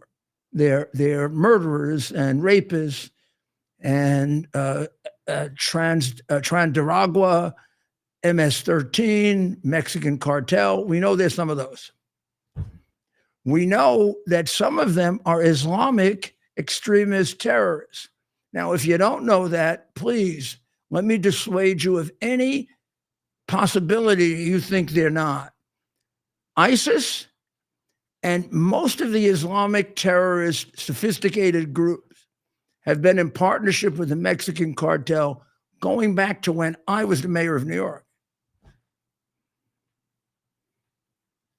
That's a 25-year partnership. It's like the Mexican cartel partnership with China. This isn't new. It has deep roots, and these are professionals. These are not yo-yos. These are professionals. They're professional murderers. They're professional zealots. They're professional, I don't know what they are. And ISIS has been making the cartels rich for years, bringing people in a little at a time. Because under Bush, even under Obama, and under Trump, it was hard to get in for a terrorist. And the hardest under Trump. Under Biden, there were no restrictions. It was wide open. If you're a terrorist, it's like, are you kidding me? I have to struggle for the last 20 years and pay the Mexican cartels millions of dollars to get my people in. And now I can just send them in. Nobody's going to look if I find the right places with the cartel. So I have no idea how much they exploited it. I have no idea how many are here. Now, it's okay if I don't know, but we don't know. That's why the crooked FBI director last year ran to Congress and said, to protect his little backside, a lot of people are coming in. A lot of people are coming in unrestricted. A lot of them are terrorists. Been going on for quite some time. We don't know how many there are. We don't know where they are. Oh, thank you. This is what you were protecting us against. And you're protecting your tiny little backside, right? Well, he was. Hopefully, at that point, we decided we're going to start to try to track these people, find them, put them in intelligence bases the way we used to, have some idea of how many, have some idea of where they are. I don't know if any of this happened under Biden. I just imagine some of it had to happen. I'm sure it's happened full time under Pam and Kash Patel. And I think that they have a, and I know they realize it. They don't need me to tell them this, but just in case, they've got one big benefit, and that's what we're doing with immigration. When we go to New York and arrest 253 people, 121 of whom are criminals, the rest of whom are criminals anyway, but they're not convicted. Or we pick up 530 in Boston. And we're doing this all over the country. And Tom Homan's doing a job I never see anything like this. You pick up a lot of intelligence from that. We got to be starting to see where they are, who they are, where they are concentrating. So I would think, given the fact that in a sort of minor way, we started this a year and a half ago, and in a major way, we picked it up starting in February.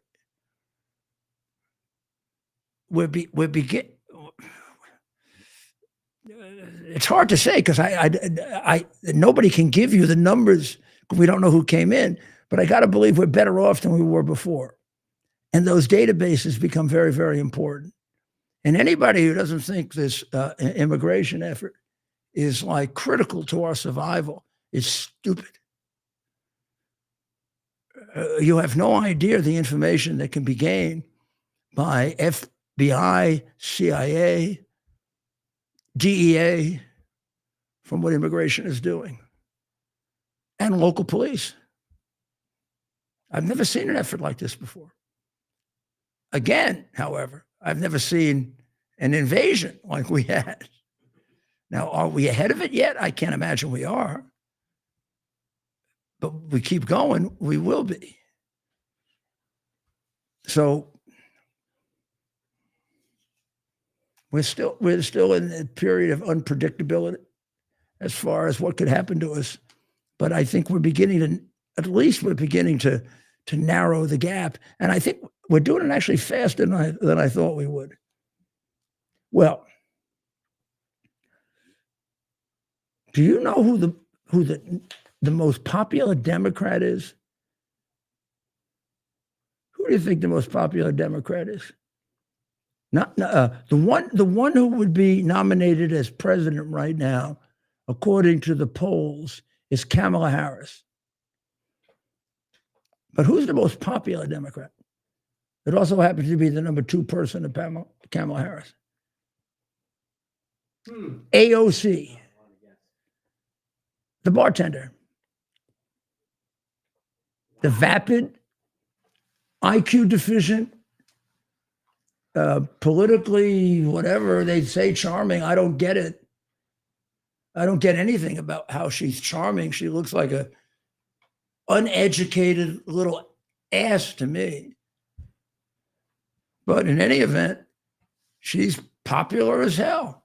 And she's having a hell of a tour right now. I mean, it isn't Trump. She gets 5,000 people, 10,000 people, not 20, 30, 40. But she and Bernie are like a tag team. Imagine she and that stupid, crooked old man, multi-millionaire. She's a multi-millionaire too, already.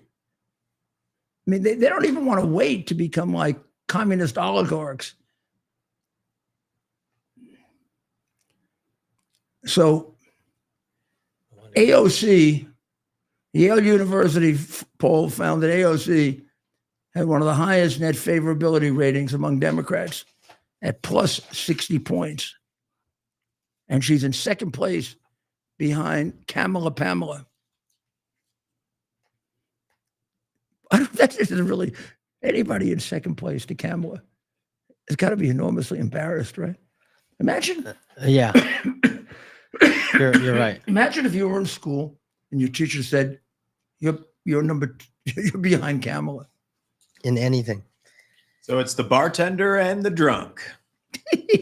Oh, yeah. And your governor, Governor Whitlam. She's pretty far up there, but you know who else is there is Pete Buttigieg. Oh, little Petey. Yeah, Michigan. Mayor Pete. Bringing the heat. Oh, I hate that he's a Michigander now. Little Petey. Hey, Petey, how are you, Petey? Man, we got to get some video from our run-in with Pete back in the day. Just 2 years ago now, East Palestine. Oh, yeah, when the mayor didn't want to talk to him because he was worthless. One of my favorite. I will never forget that moment. Petey, please tell me I have that on video somewhere. Can you imagine little Petey going up against Xi Jinping? Oh, jeez. My goodness.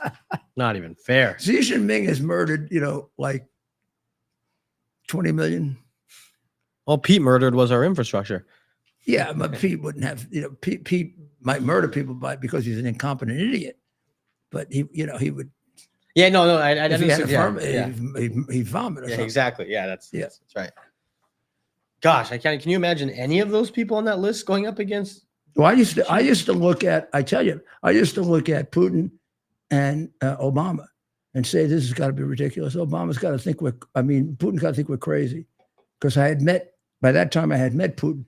I used to think Putin's got to be sitting there thinking, man, I can take this country.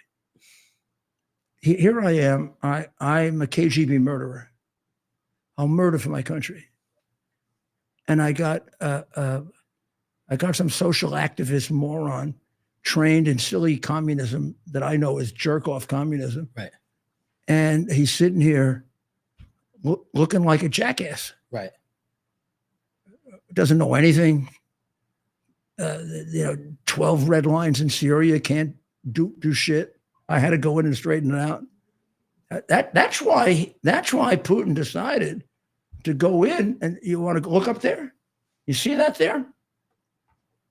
That all started because we elected Barack Hussein Obama as president.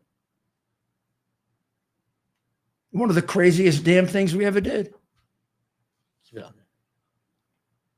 After testing him out, because you got to understand about Putin if you study him, damn it. This is why people have to say, if I tell you that Putin is very smart, that I like him, is ridiculous. I put a lot of very smart people in jail for the rest of their lives. Putin is very smart. Obama is not very smart. He has a hard time completing sentences. Blah, blah, blah, blah, blah. Needs them. We'll go back and pick out a few that I used to do with how many ums there were in a 2-minute sentence. So he looks at this guy, social organizer, whatever the hell that is, community activist, whatever the hell that is, some creature of this bastardized communism that he was trained in. And he says, I can take what I want now. But he waited and watched him make a jackass out of himself with in Syria, red line, past the red line with chemical weapons. I'll destroy you, red line, 12. Okay, yeah, guy's a sissy. And he goes in and he really, you'd have to go look at a map. So if we showed you a map in 2014 of what Putin accomplished, Crimea would be there. And then everything else, it'd be there, but there'd be holes in it. Meaning he didn't have a complete land bridge.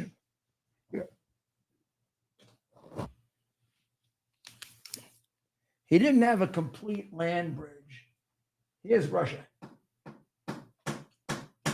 But Putin always wanted, he wants Ukraine, but here's, you have goals, right? You want Ukraine, but okay, you can't get, Putin is a smart guy. He's not a moron like the Democrats. So he's smart and crooked. And that way, he's like Democrats. He's crooked, but he's smart. So he says to himself, I need a land bridge between Russia and my little jewel here, Crimea.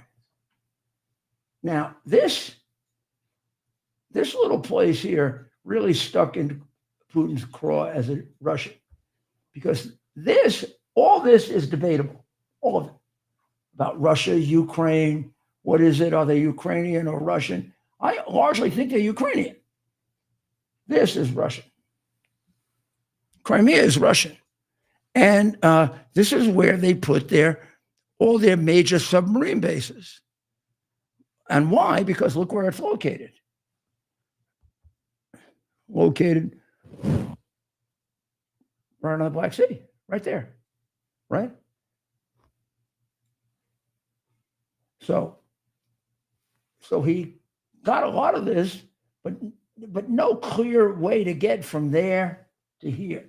So now Trump is in office.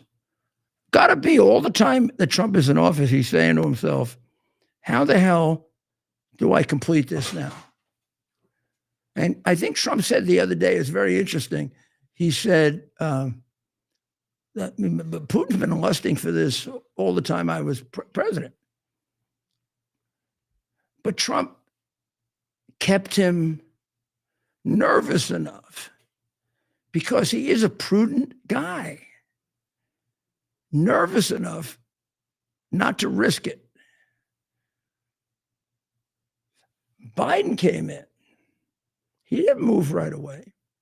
Biden gave him the benefit of showing him what a complete, useless piece of crap he was in Afghanistan.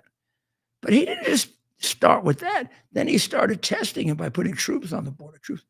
And he kept pushing him.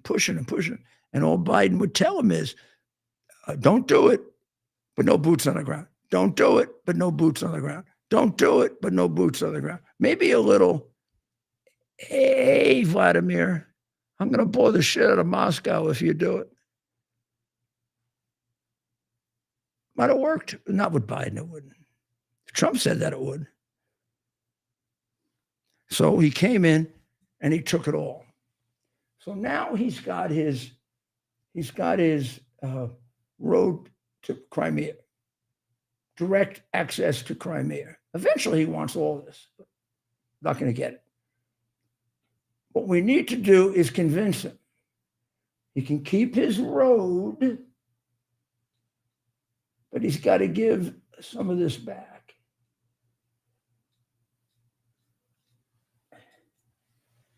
I just pointed indiscriminately to places.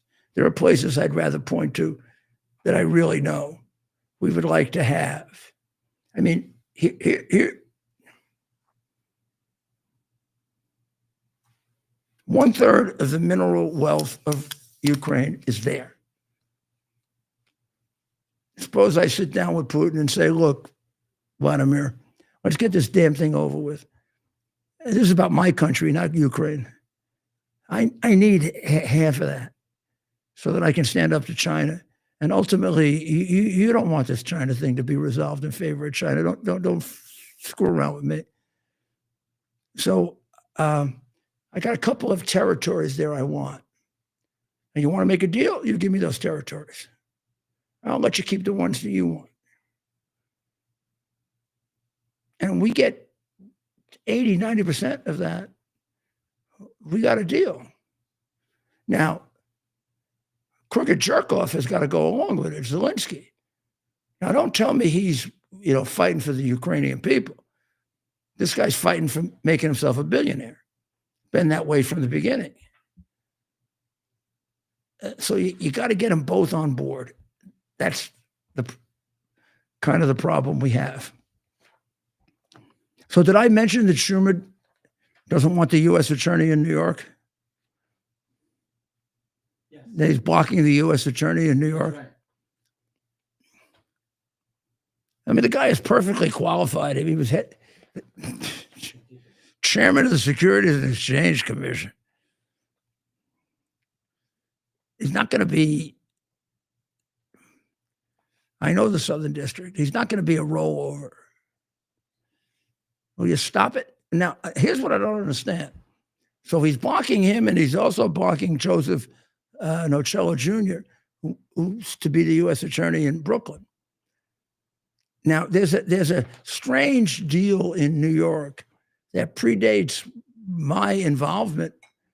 Well, not really, sort of around it, which is that unlike any other place in America that I know of, whether it's a Republican president or a Democratic president, the party out of power gets one judge appointment for every 3.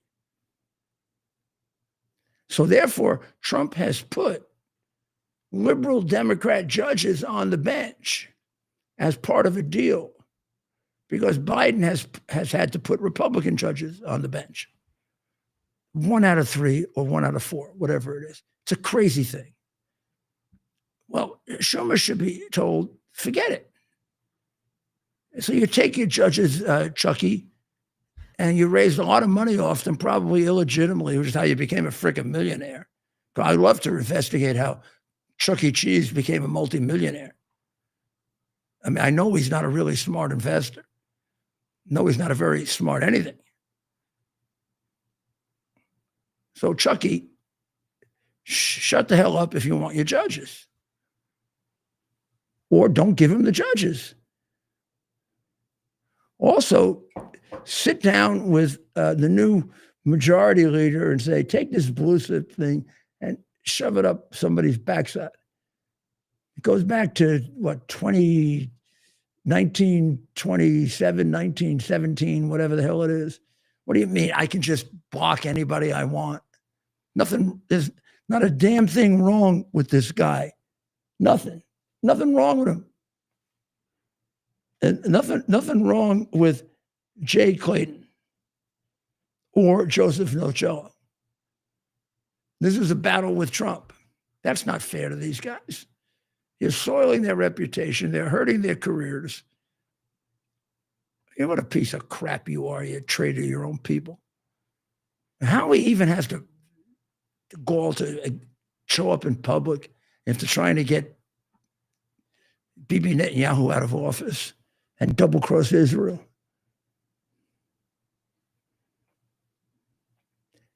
I gotta tell you something.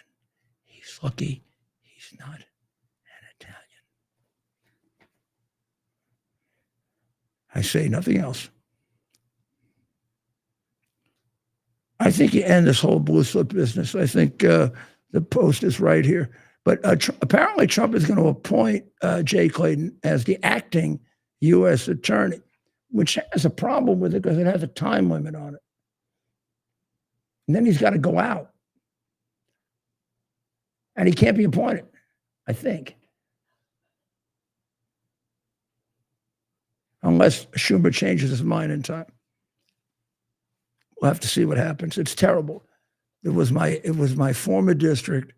It's done a lot of things that have broken my heart. But I still love it. Too many memories, you know.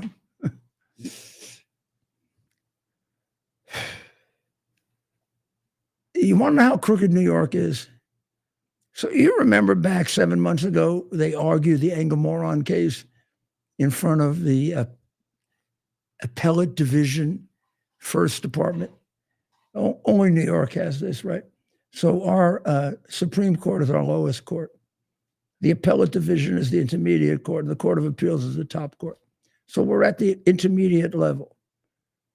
7 months ago, they had a big argument there, and the judges, Democrat hacks though they are, seem very troubled by the case.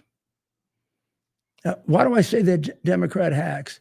Because they get on the Supreme Court because the local Democratic leader in Manhattan, the Bronx, Queens, or Brooklyn, all of which are crooked as hell, appoint them. And then they make believe they have an election. And like Anger Moron, nobody runs against them. And number two, the ones that get on the Appellate Division are put there by Cuomo and Hochul. So everyone that's there is there because of two governors who resigned in disgrace and one who should be prosecuted for the kickback she's taken. So what, I got to respect this court.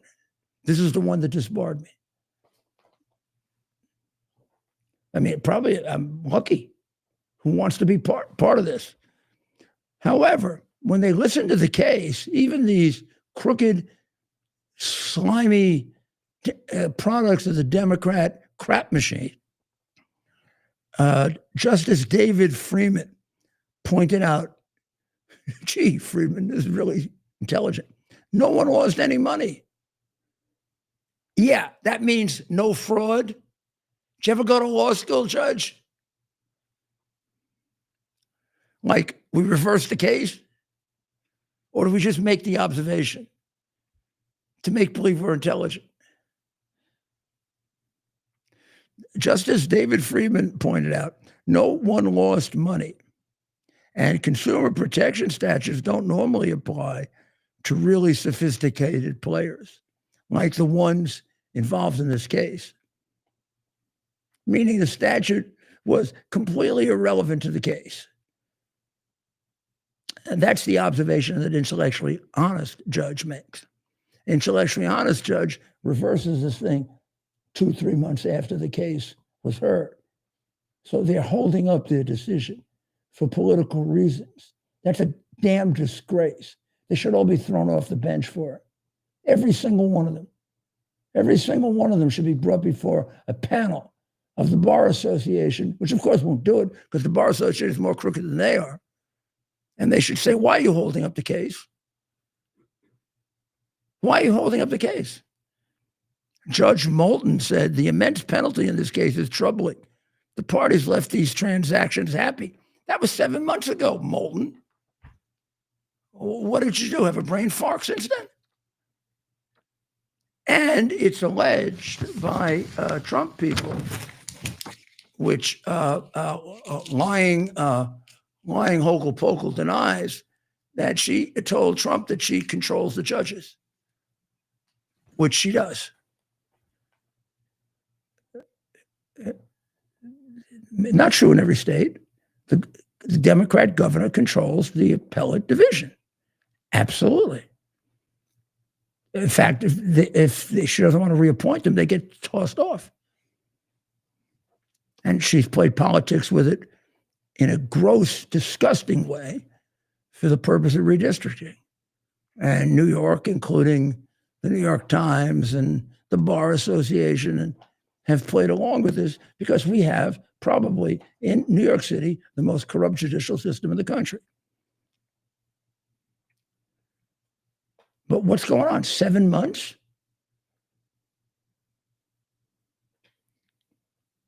Stalling this case is in itself a victory for James and her fellow court kangaroos. Good description. Post, Journal, not sure. So the Democrats who are getting more and more violent, have you noticed that, Ted? Okay, so in Albany, they put a swastika on the Republican headquarters. I mean, it's ridiculous. With their attacks on Tesla, their attacks all over the place. They are now. I mean, it is really hard to believe.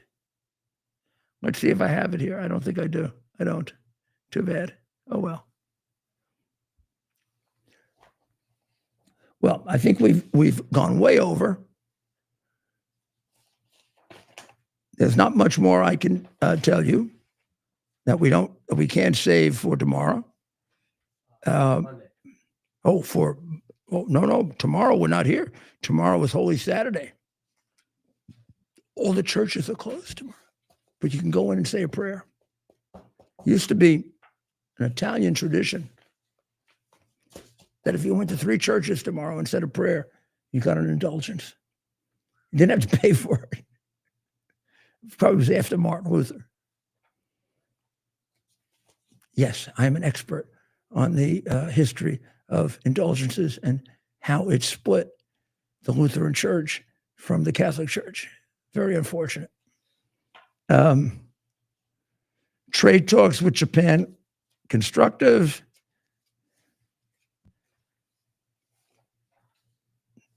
Oh, I just have to do one more. I gotta do this Carmelo Anthony thing.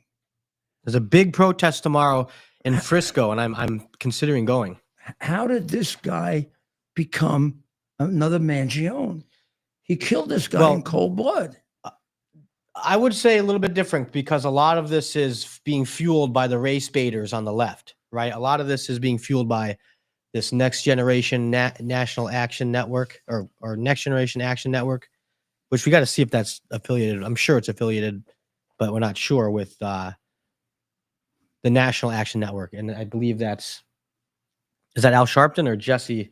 Oh, Jackson? that's Jesse. And it's allegedly as well. Just one. Well, Jesse's kind of retired. Whoever took over for him, and Sharpton, I think, is involved in that too. Yeah. So this is again just such a prime example of So the what's race the baiting idea? left.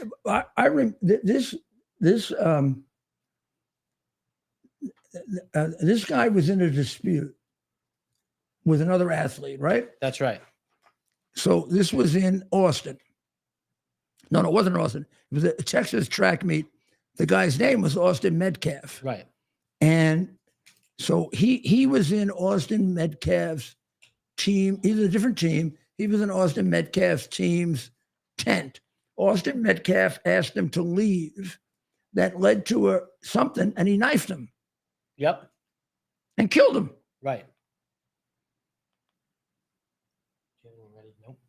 So now somehow he's become a race celebrity. Yes.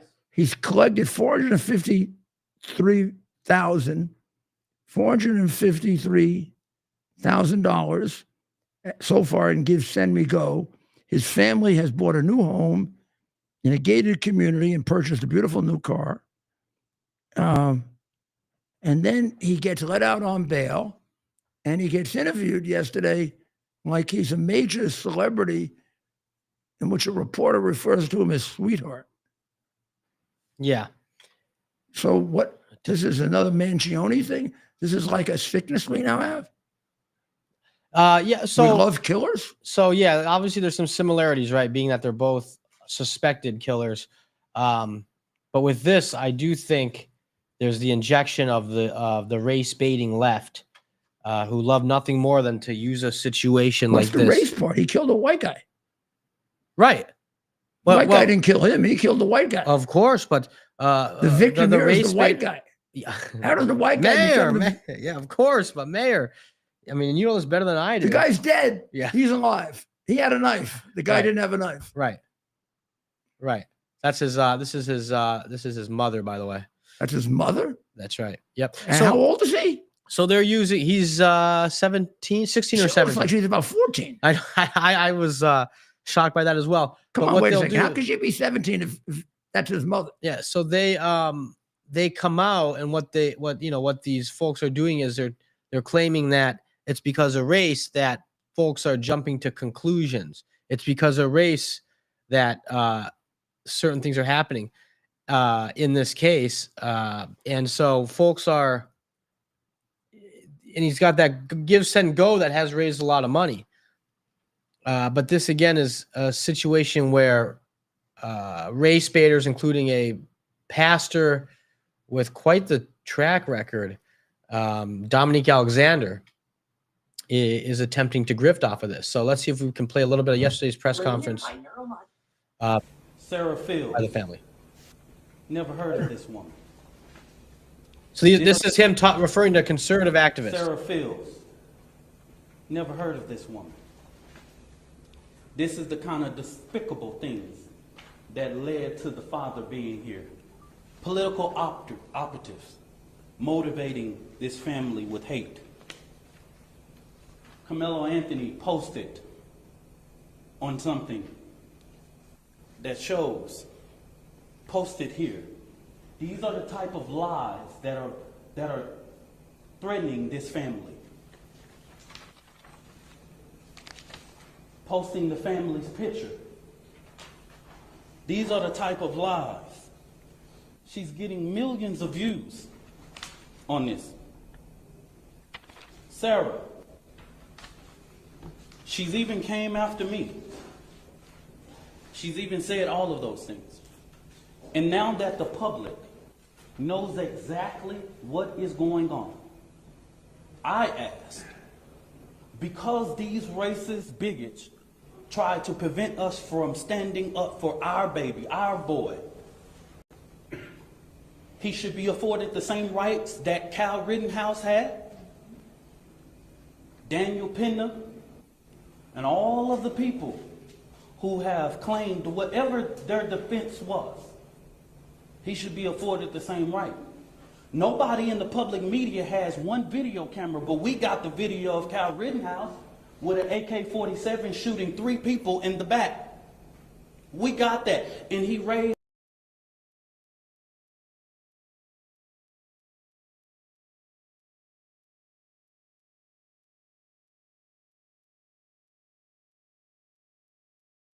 But this is what this is, as you know, Mayor, this is their MO. This is their game plan. They did it in New York. They've been doing it for decades, and they're grifters. They're making money off of this. I think I saw it all begin with Tawana Brawley. Right. I think I saw the beginning. Right. With Tawana Brawley. And a 22-year-old make-believe Reverend Al Sharpton. You know, nobody's ever asked if Al Sharpton ever graduated from high school, college, seminary, ever had a church, ever been a reverend of any demonstrable kind, like a church. I mean, a complete con job, the whole life, whole career, massive destruction for this country, major pogrom that he caused in Crown Heights, destruction of a man's career, and a lot of other things with Tawana Brawley. Continues to do enormously destructive things. Part of the underlying evil that has built into this country. Well, so here we are. It's Holy Friday. Tomorrow is a day of reflection. If you get a chance, and you're inclined to, go to a church. If you want to go to 3, maybe the Italians are right. You'll get an indulgence. You just say a little prayer. You'll find them all in black, all covered, everything covered. All the saints are covered. The altar is covered. Not going to be uncovered until the Easter Vigil tomorrow night. Churches celebrate it depending on where. Some of them, I mean, theoretically, you're supposed to celebrate it leading up to midnight, like at 9, 10 o'clock up to midnight, and then the Easter Mass, Easter Vigil Mass. But you could do it at 6, 6:30, depending on the bishop. But it'd be quite interesting to go look at a church. Just walk into a Catholic church and take a look at it. It's all in black. Everything is covered. The statues of Mary and Joseph and Jesus and the crucifix, all covered in black. No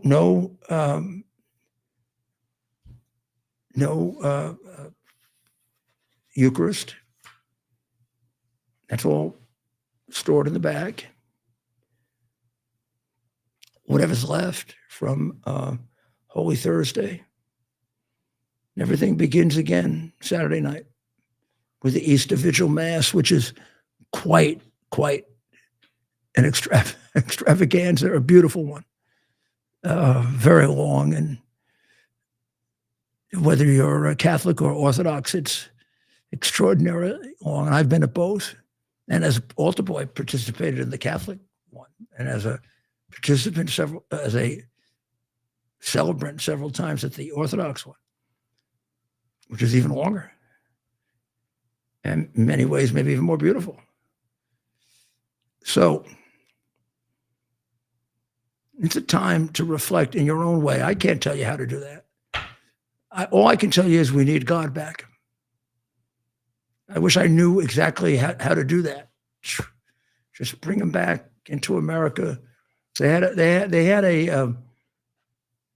a photo somewhere of New York in 1951, and all of the 3 major skyscrapers in 1951 Good Friday had crosses on them in color, in light, to show you how religious a country it used to be. And that was the era of Cardinal Spellman and Bishop Sheen and all of the great Protestant evangelists.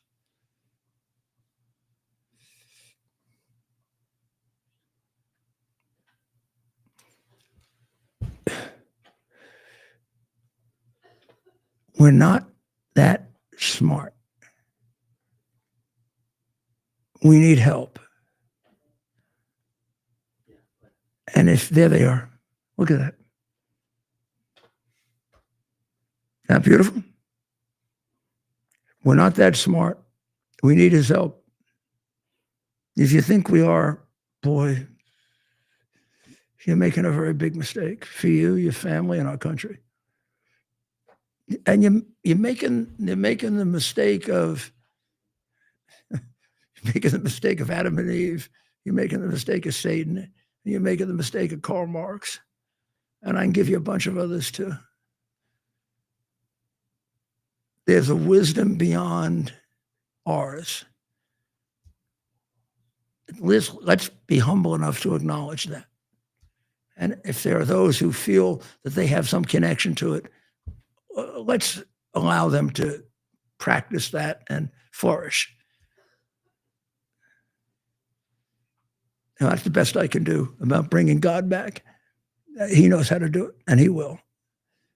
And the president's doing an excellent job of making sure that we don't avoid any mention of God the way we used to, because we saw the First Amendment as prohibiting religion. We forgot it said it protects the freedom of religion. Well, we're remembering that now. So God bless the president, and God bless all of you, and help me, all of us. And for the people of Ukraine and the people of Israel who are in a war situation, and the people of Iran and so many others, that have mercy on them, God. And continue to give us the wisdom and come back into America. We want you and we need you. And your son's sacrifice certainly is the most dramatic and the most important thing in human history. If we would only recognize that, everything would change. God bless America. We'll see you on Monday at 7 on Lindell TV and at 8 here on America's Mayor Live. You have a beautiful, beautiful Easter weekend, and we'll have a message for you on Easter. But we'll be back on Easter Monday, and we'll talk about Easter also. God bless America. It's our purpose to bring to bear the principle of common sense and rational discussion to the issues of our day. America was created at a time of great turmoil, tremendous disagreements, anger, hatred. There was a book written in 1776 that guided much of the discipline of thinking that brought to us the discovery of our freedoms, of our God-given freedoms. It was Thomas Paine's Common Sense, written in 1776, one of the first American bestsellers, in which Thomas Paine explained, by rational principles, the reason why these small colonies felt the necessity to separate from the Kingdom of Great Britain and the King of England.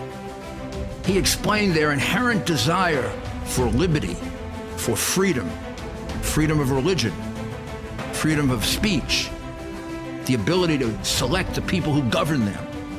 And he explained it in ways that were understandable to all the people, not just the elite. Because the desire for freedom is universal. The desire for freedom adheres in the human mind, and it is part of the human soul. This is exactly the time we should consult our history. Look at what we've done in the past and see if we can't use it to help us now. We understand that our founders created the greatest country in the history of the world, the greatest democracy, the freest country, a country that has taken more people out of poverty than any country ever. All of us are so fortunate to be Americans.